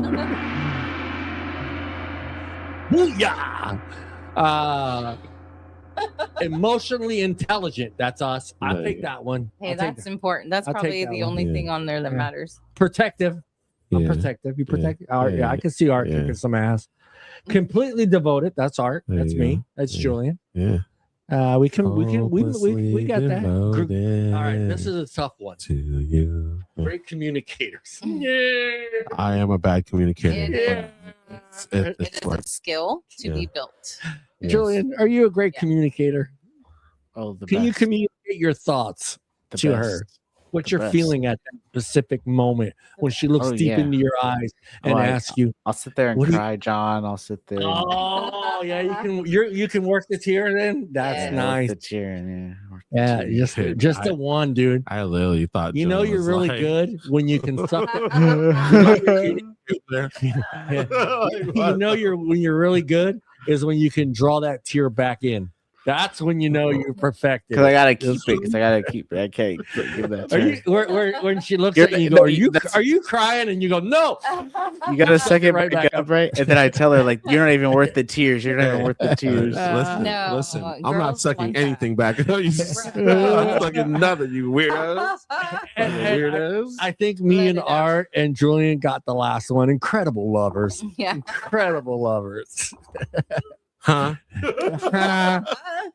This is what we're going up against, guys. Rich, powerful, physically perfect, emotionally intelligent, protective, completely devoted, great communicators, and incredible lovers. She's laughing. Because it's fucking true, bro. It's true. Hold on. She's laughing at him. We're reading a book together, and he's reading. It fits the fucking narrative so hard. But that's not what they're looking for in their day to day, bro. That's not that. And like, check it out. I feel like Art what's comes going home on. and goes, "I'm CEO today." No. I don't know. I haven't finished the book, but I kind of have like a little bit of what's happening. Right? She's falling in love with this. Like let me know if I'm gonna read it right. Right? But like, she's falling in love with this powerful fucking handsome guy.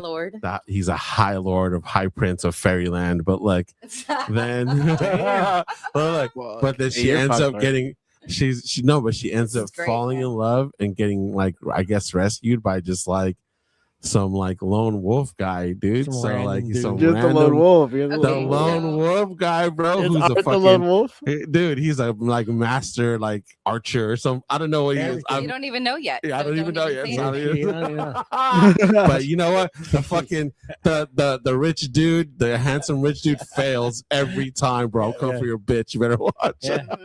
That sounds about right. The CEO loses.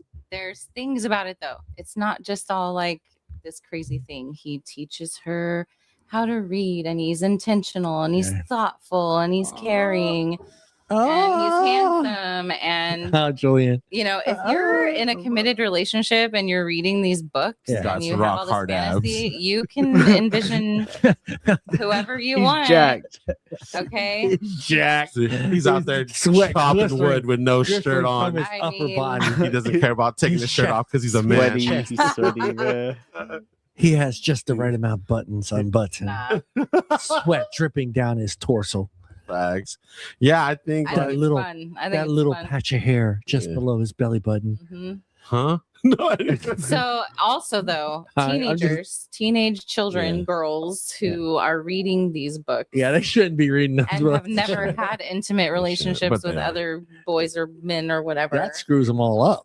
It is important for adults to tell them this is not reality. Yeah. This is fantasy. Well, it will never be like that. Depending on a Friday night, you could probably find a few fairies running around. I mean, probably. However, like it's fun. It's fun to fantasize, and you can make it however you want it. It doesn't mean that you're being compared to or that anything malicious there is happening. Like, I want him to read them because they are fun. No, I get it. It's an escape. And it's really great. It's like to get out there. Yeah, read Game of Thrones. Like, it's so much fun. There's sex in that too. I hate to put you on the spot here, Mrs. Aristotle, but have you ever gone through a chapter and just looked at Art and go, "Motherfucker"? No. It's quite the opposite. Obviously, I'm gonna be transparent. I envisioned my husband, right? And he, you ever look over at you and he go, had long hair at the time when I was reading them. Hey, Fabio. I find out the character has short hair, and then I cut my hair off. And then he cut his hair. But I was like, no, that's not what he looks like. And I was like, and I found out he was blonde, so I had to dye my hair. I can see you going. People like Art, making the AI hold this stuff. axe. I was like, you guys ruined it for me. I don't want to know what he looks like. I want to envision it. Why are we at the store shopping for axes? Hold this one. See how it feels. I haven't chopped a piece of wood in years. Art's all this. Anyone need a tree Go chop cut one down? Am I missing something? Yeah. All right, Mrs. Art. Yeah. Have dating standards changed because of fiction? Has what? Has Dating standards changed because of fiction books? I mean, I don't think books have a lot to do with that. I think women. Well, fiction, right? Like, let me clarify. That fiction is the fairy tale, mystical creatures, stuff you like are that, holding right? a real man. Right. Up It's to a not fictional character like be expectation. like an elf. You can't do that. It's just like Yeah. it's just Yeah. like you envisioning your spouse or your partner or whatever as this the most famous fancy beautiful model. Art. Do I you see really that, want baby. them to you're Hot- never hot come tub on, art. be realistic. Art. What's the name of the elf in Lords of the Ring? Fuck, fine now, The dude. famous one, The famous the one. blonde one, the one that was his name was Buddy. Buddy the No, elf. it wasn't Buddy. Yeah. You know who I'm talking about. I really like don't. Aragorn. Yeah, there you go. There Yeah, you go. sure. Yeah, one of those guys. I Dude, used to and I- Orlando Bloom. Are you talking about yeah, Orlando Bloom? him. What was his name? Fuck, I don't That's art. remember. I'm That's art. intoxicated. No, it's not. Hey, come on, go there. No, what? The fuck? Go there. Yeah, No, the fairy tale, the fiction part. I guess fiction. That doesn't. I'm my brain shut off for a second. I was thinking, fairy tale fiction. Fiction is still fiction. It's not fairy tale fiction. For some reason I put those two together, which isn't fair. I mean, yeah, women can't be walking around thinking. Fantasy is something Yeah, different. yeah, There's yeah. no unicorns. There's no Yeah. dragons. There's no magical people. his name was Legolas. But Legolas. I knew that. there are like ooh, all right, John, be careful here. There are like women that like read like Twilight and those vampires and live that realm, that whole world, Hell yeah. I'm one hell of them. and just become so Don't do that. immersed Don't into do that Don't give him subject. more every day. Yeah. that they're actually looking for people looking for a guy that is willing to make himself look like No, I sorry, take the a man that I vampire. love and I implant Right. it somewhere in my fantasy because I want to be attracted to my spouse. yeah. I don't want to be So, attracted well, to Art, somebody never- else. it's art. Yeah, dude. It is So what it is. what happened You should was see him You're at doing work. that, it's a choice. You should see him at You're work when he choosing to do leaves. When that. the sun comes up, he starts to sparkle. Yeah. He sparkles. Art He's sparkles. Team Jacob. no, dude. I just picture myself living in Wolfland. I wearing one of those like t-shirts with the billionaire muscular guy, and I'm just in the shower getting wet with the t-shirt on. And just looking. Like, is this what you want, babe? All right, I know Find someone who I will know play out fantasy with you. Mrs. Aristotle talked a little bit about this. Oh, my God. We can't help but men are pigs. So we're gonna go we're gonna go right into this thing. Women When are we too. compare these books to what we can compare to as being fantasy land, but pornographic Uh-huh. is often cited as giving men unrealistic expectations. Okay, so it's like algorithms. Your brain gets addicted to that instant gratification, which you're not going to find in real life. Right. You are not. No. It takes practice with a partner to do stuff like that, and you're Should romance holding up. novels receive the same criticism? No, you're like I said. You can. It's almost like watching a movie that has sex. Let's in hear it from a guy now. Hold on. No, you're watching. Okay, Game of Thrones has sex. Yeah, That's I what you're do. reading. You're Yeah. not. It's not constant porn. That's all you're Hey, doing. I watched Game of Thrones. I didn't even know there was dragons in it. Shut the fuck up. Bruh. Lots of boobies. All right, I kid. Julian, your thoughts on this one?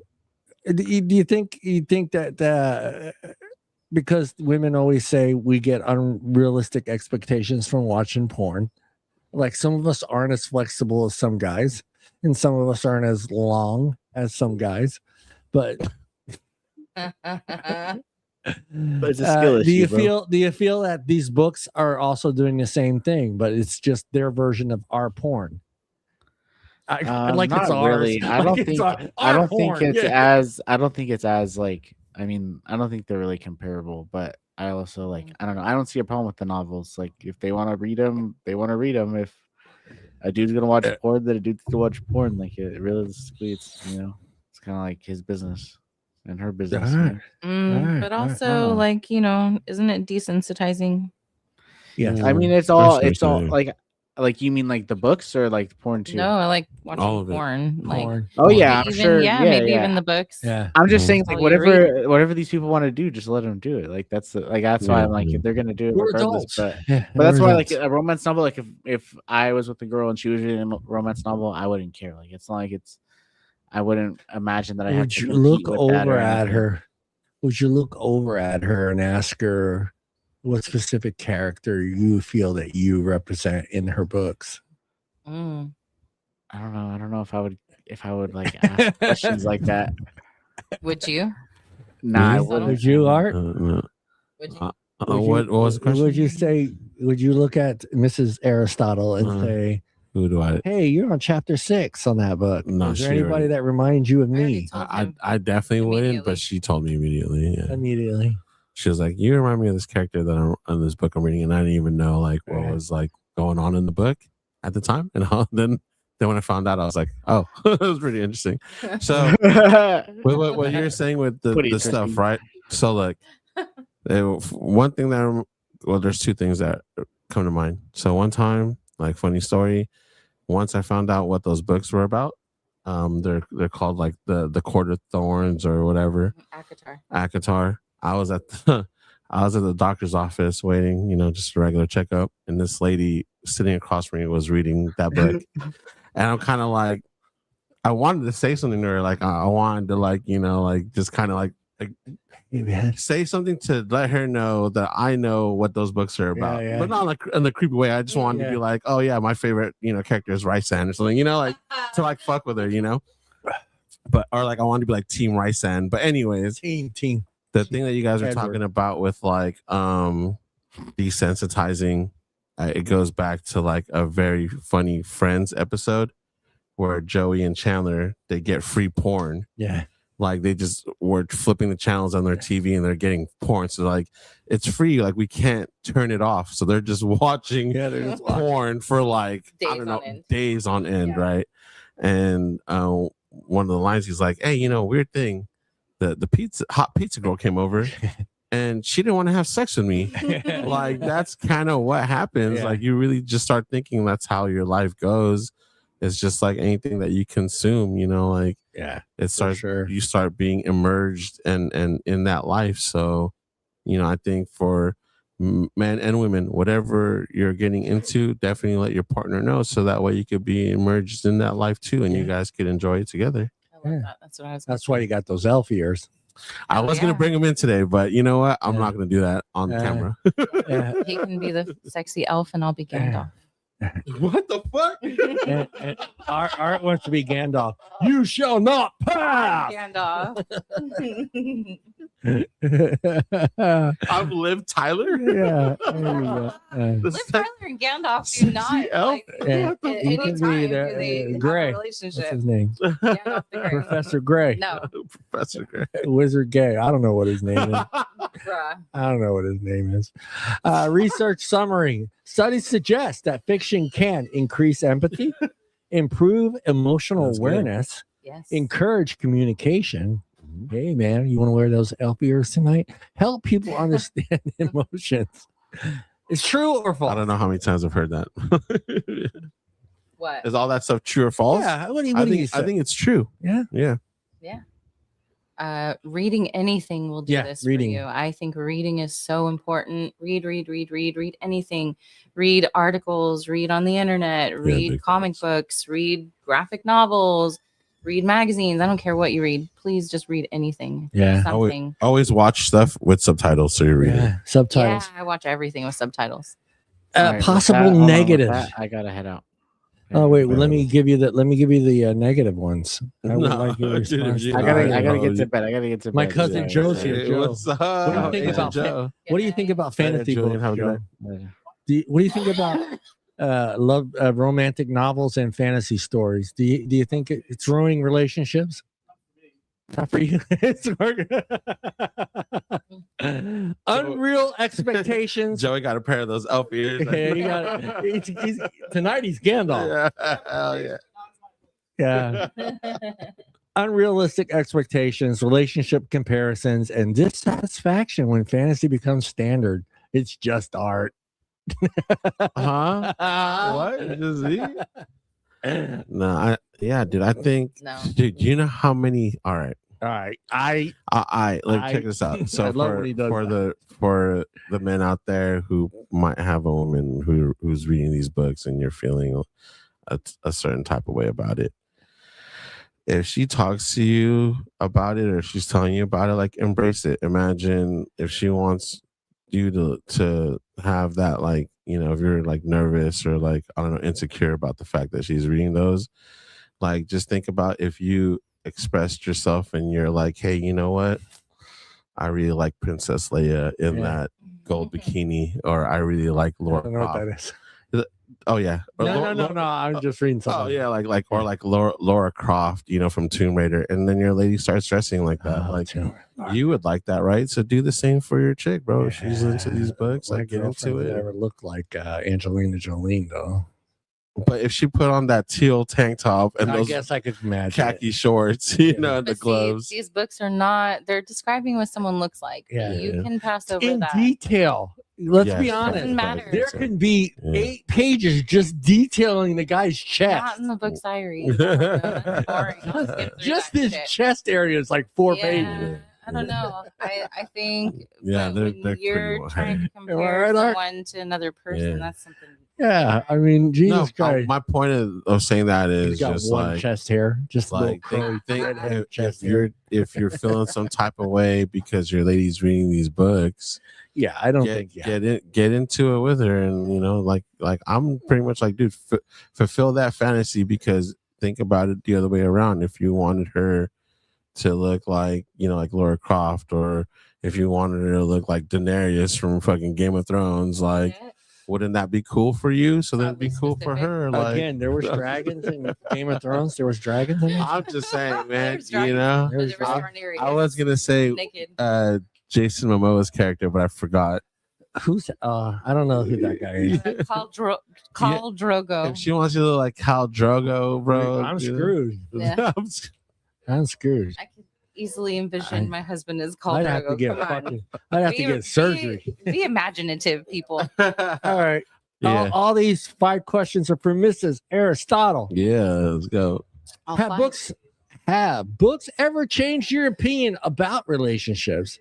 Yes. Yes. Because I don't know. It depends on what you're reading. Yeah. You know, self-help stuff or whatever like that. You know, a lot of these books will be very like, this is, you know, you just want attention. Women just want attention. They want your attention. That's all they want. Yeah, They don't care about nothing else. Those men, give them attention, they'll be madly in love with you. That is what you see in those books. Is like those men in those books They're are like doting on them. Exactly. Yep. Period. That's all they want. Yep. Number 2, can fiction improve emotional intelligence? Yes. Yeah. Explain. Because you are putting yourself in the shoes of someone else, and you can understand what life would be like as another person. And it makes you think about life in a different way. You start getting a bigger perspective, and you know your mindset changes. It's great. Yeah, I can see that. Like, it may not be the same scenario that she may be in the book, but you can actually go use your own, you know, what you're going through at that specific time. And it makes you. I don't know if you would use that knowledge that you got from the book to improve whatever is taking place in front of you at that specific moment, but take your shirt off and shut up. Well, a lot of these fantasy books are a lot of like they're going through trauma and they're trauma bonding, and they're like, this guy like swept her off her feet and saved her life and like gave her a new life, and it's just the idea that he's so thoughtful. She's gonna be mad at me. Just I'm gonna throw this at you, okay? Because we're in an era where it's empowering women, you know, with Supergirl, you know, the Marvel characters, a lot of the females in there, a lot of the females in a lot of movies are the leads. Yes. Do you feel like these books don't go in that realm. They don't. It's always the female is the weaker character in the books. No. You know? No. See, I haven't read any of them. I haven't read any of them. So it's the exact that's why I'm opposite. asking you. The woman is the heroine. The woman always comes out on top. Okay. The woman is the queen, and everyone else submits. I get that. Right. She's always at the end of the book. She's always going to prevail. I get that part. I get that. But like chapter 1, she's just a wreck. Of course. Okay. Her life is falling apart. Right? Yes, her life is falling apart. Yeah, I mean, it's a train wreck. Yeah. Yeah, so, she's on her 3rd divorce. Or like the book we're reading, meets the 18-year-old blonde boy, and she's in the woods. Shows up to cut the grass. Yeah, And he does a little more than cut the grass. Oh yeah, he makes her food. Yeah, he makes her. He brings her seeds so she can plant something and survive. Oh, he's planting a seed, all right. Yeah, exactly. Oh God, it's definitely like a. If you guys are familiar with Beauty and the Beast, Beauty and the Beast. Oh, it's a retelling. It's kind of like that. Like right now, she's in this guy's castle. And he's kind of, he's a brute. He's a lower your hair so I can yeah. It's the fairy tale for sure. Yeah, no, I get that. That's what I'm saying. I think it's like a little bit different. Yeah, she prevails. She comes out ahead at the end of the book, but you have to read like 15 chapters to get there. But it shows the struggle and the struggle. You have to have that. Yeah. It's a great thing, I think. So, like I said, I get you could kind of use some of that in your everyday to-day life, just in the series I'm reading, there's a lot of fighting and women empowerment, and like it's war and it's hard and it's stressful. And number 3 is a stupid question, because I'm a proponent of imagination as a healthy thing. I think every kid should have an imagination. It's one of the things that I feel has been taken away from children today. Is being able to sit there and actually not have a tablet in front of them, not have a TV on, but actually have toys in front of them. And just play like Art does every weekend with his action figures in his living room. And Mrs. Aristotle is yelling, "Put your toys away!" No, I'm not. And we go on trips, and he has toys with him, and he takes pictures of them in the snow. Where's my meatloaf? I have about like 16 movies that I'm shooting right now. I'm still in progress of doing it. But I think it's important to have a great imagination. I think that's something that's being stolen from children today, is not being able to have that imagination, being able to just come up with, they need to be bored. They need to find time to do nothing, to let their mind just wander and create. Can you read? Can reading actually make someone a better partner? Yes. Art, you feel like this one's for Artie. This is not for Art. Do you feel like you got into these books, or you trying new things? You being a little bit more? No. Don't go there. Don't be a Ray. Don't be a Ray. No, I'm not gonna do that. I think in not even just in books, but just in general, like the one thing that I got into that I it's funny because I kind of was into like gardening and the flat and like plants and stuff. Yeah. But when my wife really got into it, like I kind of got in that with her. We would go plant shopping and just. I think it was like during COVID that we kind of like really got into, different plants and just having plants around the house. And I think when you share those little things and interests, like it, just like I said, man, for the guys out there who are thinking like, she's into this, I don't really want to get into it. Another tomato tree. Like you just think about it in the sense of like, what if how awesome is it when she gets into something that you're into, and maybe you're a gamer and now you guys are playing video games together, or you're into comic books and now you're, reading comic books together and going to the comic book store. Like, just like those things, like you got to think about your partner and what their needs are at the same time. Like, and it is work at times, because it's something that you got to like end up like learning about and kind of getting into, but at the same time, just have fun with it, man. You're experiencing something new, which is always, in my opinion, like the best part of it. You're experiencing something new. If you're experiencing you don't like it, then you don't like it. But move on. Yeah, move on. What if you experience something and it changes your world? So like, just try it. You never know. That's what a partner should do, right? Yeah, I guess. Change their world. Yeah. No, I'm kidding. It wouldn't be me if I didn't say something funny. Women often consume romance novels. Yeah. Romantic movies. Yeah. Fantasy romance. Men often choose action movies, video games, sports, and the big one, pornography. Okay, hold on. Women watch porn too. Yeah, women do watch porn, not as much. Because this happened in the you watched The Big Bang Theory, right? Yes, sir. Yeah. Okay, so there's a character there who his name is Raj. He's like a dude, but he loves like romance movies, and he ends up hooking up with a chick who loves like horror movies, which he's definitely not into. So, John, would you prefer like a woman who's like, I love these romance movies, or someone who's like, hey, you want to watch this crazy psychological Russian thing? You want to watch the horror movie? Watch House of a Thousand Corpses and then make out? Yeah, for sure. Oh my God. She's like, this stuff turns me on. I'd be like, no, I it's really? It's all about it's all about that. Let's watch The Ring and make out. I'd be like, not The Ring though. Not the The Ring. Yeah, I had my Ring story with a certain coworker that used to look like her. Oh my God. I prefer the romance movies, bro. I really do. No names will be mentioned, but he used to fall asleep. He had long black hair. Yeah. I'll watch all way the down movies. here, and he would go like this, and he'd be asleep, and his hair would cover his face, and I would look over, and I would fucking tremble because all I do is picture that chick coming out of the well. And I'm like, okay, this isn't gonna fucking work. This isn't gonna work. I never watched that movie. Hell no. Just the image alone is enough. Yeah. All right, Mrs. Art, we're gonna finish up with you. Here we go. Why do men and women choose different fantasies? Because men and women are different, and it's all like a personal thing, right? It's a personal thing what you're into. It's a personal thing what you want to do. And if you want your partner to like do those things for you, you need to tell them. You need to say, hey, I'm reading this book and this is what I read right now. I mean, are you gonna get on the floor and play with He-Man with Art? I already do. Hell yeah. Don't give them anymore. I will play with all the toys. I will learn about whatever the hell She'll learn all the sayings. Yeah. I'll watch all the movies. Talking about action movies. This guy goes, oh, let's watch a movie about a man and his dog and how much he loves his dog. I heard this story. And then he puts on fucking, what was that movie with Keanu where he like just kills people because they murdered his fucking dog? I was like, dude, the dog died 5 minutes into the movie. Hell yeah, the dog's not important after like 10 minutes. Romantic, thanks. But it was fun. If that line wasn't gonna work, I was gonna tell her it was about a man who really loves his wife who died. Oh, like Ghost Rider, right? Same thing.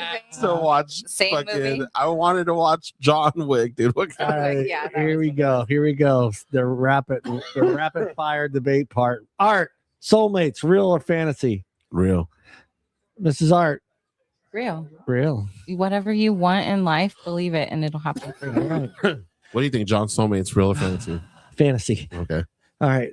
No, of course, dude. I mean, I told you, I knew I was going to marry my wife the moment I saw her standing 30 feet away from me. Yeah. Love at first sight, Art. So the thing about love is a tricky word to say that, but I do believe in a thing about love at first sight. Like chemistry. Yeah. Chemistry. Some people say that's lust, not love. That's what I'm saying. So that's what I'm saying. Like putting love on there is crazy. I really want to smack those people. It's just the chemicals in your brain reacting. Yeah. Because what you see and hear. Moving blood somewhere else. I mean, well, not always. What about you, babe? Love at first sight? What do you think? Absolutely happened to me.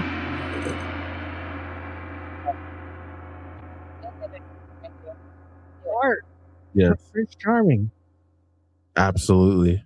You think they are out there? Yes, they are. Yeah. And women. I know you're gonna answer. I'm saying I'm definitely women, like they are out there, so don't lose hope and go out and look for your Prince Charming, man. You deserve it.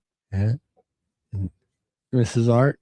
I don't think you should look for it. It'll happen when it happens. Okay. When you're gonna know. You're gonna kisses you, and then you slap him for kissing you because you didn't say it was okay to kiss you. No, calm down. All right. Hey, Art, be careful with this next question. Okay, yeah, let's go. Happily ever after. Yes, absolutely. Good answer. Good answer. Yes, please. Yes, please. But see, that's the thing. I think when we say happily ever after, it kind of it's like a throwaway. Like it's going to be easy. That's fiction. No. Happily ever after can happen, but it's not going to be easy. It takes work. It takes dedication. It takes ups and downs. It takes communication. It takes like work, being vulnerable. It takes a bunch of stuff. It takes sacrifice and being willing to be there for someone. Yeah. No matter what. Yeah. But I do definitely believe in happily ever after. Okay. All right, be careful with this next question. Can one person meet all your emotional needs? Absolutely. All right. Conversation. Yeah. What do you think? John, what do you think? If they're too, oh God, I don't want someone like me though. See, that's the thing. You tell if they're too like you, then it's like Jerry with the chick on Seinfeld, where she's just like him. That would just drive me nuts. I need some. Do you need someone that's like? I need to hear that movie sucks when I say that movie's great. So, like, you know what I mean? That TV show. I want someone when I say Friends suck. I want someone to say no, Friends was the best. But I'm saying, like, do you want someone that's like opposite? Complete 180 of you, or just a couple things? Yeah, just don't give me 100%. I got you. Yeah. All right, be careful with this. Yeah. Is chemistry more important than compatibility? Yes, chemistry is definitely important. Yeah, I think so too, man. Yeah. You know, you can be compatible with anyone if you try hard enough, but if that spark is not there, and I don't want my husband to like me. I want him to love me. Mm-hmm. What do you say, Art? Want me, you know? Do you love her, Art? Oh, I adore her. Of course. No gong there, baby. No gong there. Can books save your relationship, Art? I 100% believe books can save your relationship. Books can save the world. Facts. Read more. Know. People read more. Read daily. Read War and Peace and then tell me about it. I mean, it's going to change your perspective, right? Read something. Read Fight Club. Read Fight Club. Be careful with this next one. Yeah. Can books damage your relationship? Yes. Yeah. Yes, because just like how there are books that are powerful and could uplift you, I think there are books that could make you, because the mind is so powerful. There are books that are going to make you possibly look at. Yeah, because you can't be a on just like bad things. Yeah, you can't. You don't even like water. Facts. I gotta be a land pirate. You know how much shit I get for that? Fucking land pirate. you're fucking when he's stuck on the island, he can't leave the island. Yeah. In water world, you'd be screwed. Land is real. I've seen it. It's not a myth. Jack Sparrow. Oh. Ben, what do you think? Do you think books can ruin relationships? Anything can. Yeah. If you let it poison your thoughts and what you're thinking about your person, then anything can. Yeah. Be careful with this next one. Okay. She can hear us. Yeah. I see dead people. It's just us. It's just us. Yeah. It's just us in a room. Okay. Just us and our 50,000 Is romance followers. dead? No. Hold on. Don't compare yours. No, I know what you're saying. All right. That's what I'm saying. I mean, everyone outside of your relationship. I think yes, romance is dead. We were talking about a show that's out right now called Love Island, and it's it's a horrible show. Well, I mean, think about what it's saying. Just in the word of it, Love Island. Yeah. And you're supposed to be going over there. Yeah, the implications like it's a double entendre or whatever, because it's one of those things where some people were going to look at that and think of the word love, your soulmate, whatever. Yeah. Some people could look at that and think about it as sex island.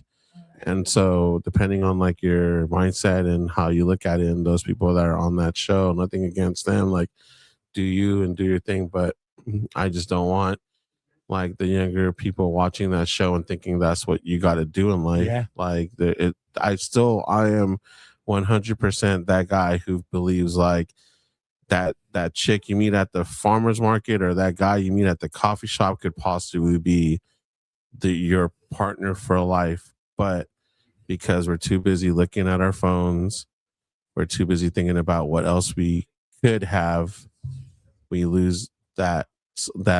We lose that, like those just little those little things. Like I couldn't tell you how many times I've seen like opportunities where I'm like, Not wow. for you though. No, not opportunities for me, but I will be somewhere and I'm just seeing like a chick and a dude people, yeah. who are like, you know, she might be like paying for her shit and the guy's behind her on his phone and she's like a couple cents short.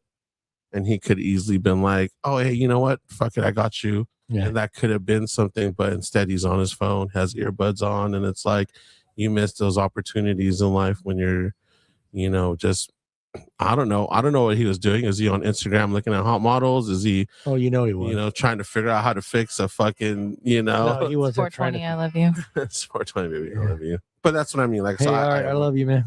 Love 420, you, bro. 420 all around the world. No, well, not all the way around. It's 420, yeah. Just on this side. On the west side. Islander. West side E. So all right, be careful with this. No, wait. So, babe, what do you think about the question of is romance dead, Mrs. Aristotle? I think at first people try really hard. Oh, you know what? I'm going to give you this while you answer it. Go. Yeah. What the fuck? Feeding the ducks. I think that men try really hard at first and then they start getting comfortable and it fades a little bit. And that's when, you know, you have the chance to, I think what women are looking for is intentional. We want you to notice. We want you to notice we're 4 cents short and to pay that 4 cents. You know, we want you to notice when we're upset or crying. I get you. I get you. So I mean, I hate seeing a woman cry. Yeah, be romantic. Do little things. When I see a woman cry, it makes me feel like this. I think the Academy Award goes to. No, I'm kidding. I'm kidding. Yeah. All right, be careful with this one. Yeah, it's the last question. Oh, it's a big one. It's a big one. That's what she said. Couples read romance books together, and you're already doing it. Yes, absolutely. It's fun. Do you feel like you've become a better art? Yeah. Reading these books. Yeah, and I think it's not just even books. Like I was saying before, man. Like I really, when I see couples who do things together and they're just like obsessed with the same thing, I think it's really cool. There's nothing wrong with having like being into your own separate thing, or maybe like you guys are both in the same thing, but one's more passionate about it, the other one's kind of just tagging along because going with the flow. Yeah, that's still awesome. They're there, you know, they're enjoying it, experiencing it. Yeah, it would be like, imagine, you know, you're at a game and then your wife's you guys are at the game and she's complaining the whole time, like, when is this game over? I hate that. You know, like, wouldn't you want your wife to be like, oh, dude, they scored another one. Hell yeah. Get into it. Yeah, get into it. So, you know, home run and you're watching a football game. Let me go get you another beer. Hey, even though I don't understand what's going on. Dude, they're like, you know, like I said, it's there. There's something that definitely the feeling of being supported is important in relationships. You always want to support the person that you're with. So whether that's reading the book that they're into or watching them play the video game that they play, not even if you want to get in that game too and game it up, sign up. That's awesome. But if you're at least just there, just watching them, like, oh, you know, you shot that guy in the head. Good job, babe. You know what I mean? Like, or whatever game you're playing, like, you know, finish him. Pause. Anyways, finish him. Oh, dude, Mario, grab that star. Yeah. You know, whatever it is, like, get the shell. Yeah. Like I do understand though too, like the couples who want to have a little bit of be into their own thing. But if you want to be in your own thing, just make sure you're coming home and then sharing that experience with your partner. Yeah. So that way it's not, you know. I don't want to go, but tell me all about it. Right. Yeah. There's that thing too. Just like don't be like, oh, and don't forget to take the trash out. Before you leave. Before you leave. Like, how about you, Mrs. Aristotle? Your couples. Well, you're doing it. So you're doing it with the art. Do you like that art's reading that same book?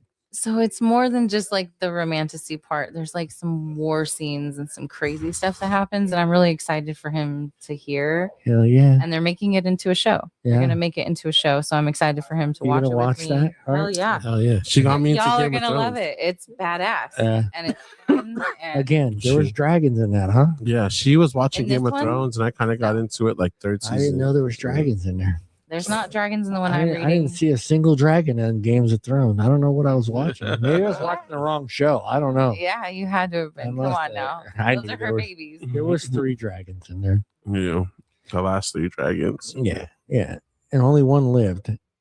To tell, and then that dragon carried her off to the mountaintop, where she was frozen now forever. and then there's a possibility that she can come back to life. Yeah, right. Well, hey, man, you know what? You can bring it on. I'm going to let Mrs. Aristotle read the closing thoughts. Okay. At the end of the day, books don't make relationship decisions. People do. Mm-hmm. Fantasy has always existed.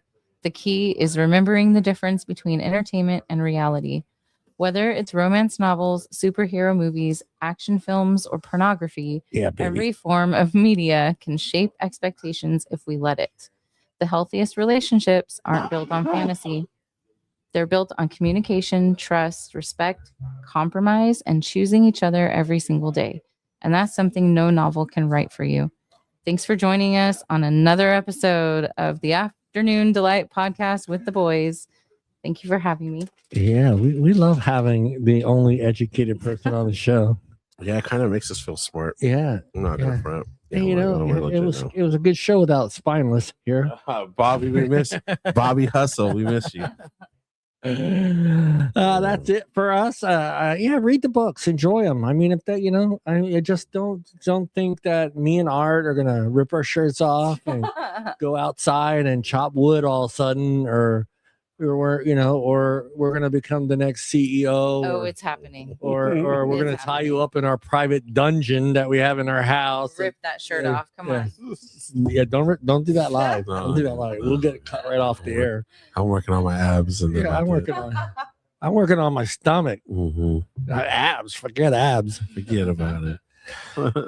Yeah, that's it for us. Hope everybody enjoyed the top, and I saw a lot of people watching tonight. So hey, man, don't be afraid to comment. Yeah. Comment. Yeah, we want to hear. We appreciate hearing your guys' thoughts, especially on topics like this. So this is a little bit off for us, our types of shows, but I had a lot of fun. Thank you. I think everybody reads at some point in time. Real quick question before we head on out. Audiobooks. How do you feel about audiobooks? Oh, I listen to audiobooks. I like to listen to the audiobook and have it read to me super fast while I'm following along. She's weird, dude. Oh, I love it. Yeah. You're gonna have to lock her up. If it's any kind of reading media, yeah. If she's listening to the audiobook and reading at the same time. Okay, so the book that we're reading, it's dramatized. So there's background music. She's a witch. Yes, I am. She's not only reading. Put a spell on you. She's not even just reading and listening to the audiobook. The audiobook is sped up. It sounds like the person reading the book has done cocaine for fucking 5 days, and they're just like fucking rapping like Busta Rhymes when she's reading this fucking book. But shout out Mallory. Thank you, Mallory, for always tuning in and chopping it up with us. All right, you guys. Well, Mrs. Aristotle can't look into the camera, but me and Art can look into the camera and say goodbye, Art. Awesome. Goodbye, Art. Because Facebook loves to take money from content creators on their intros for their podcasts. So I figured, hey, screw it. I'll do my own song and strum some strings on the guitar. Here we go. Welcome to the Afternoon Delight Podcast.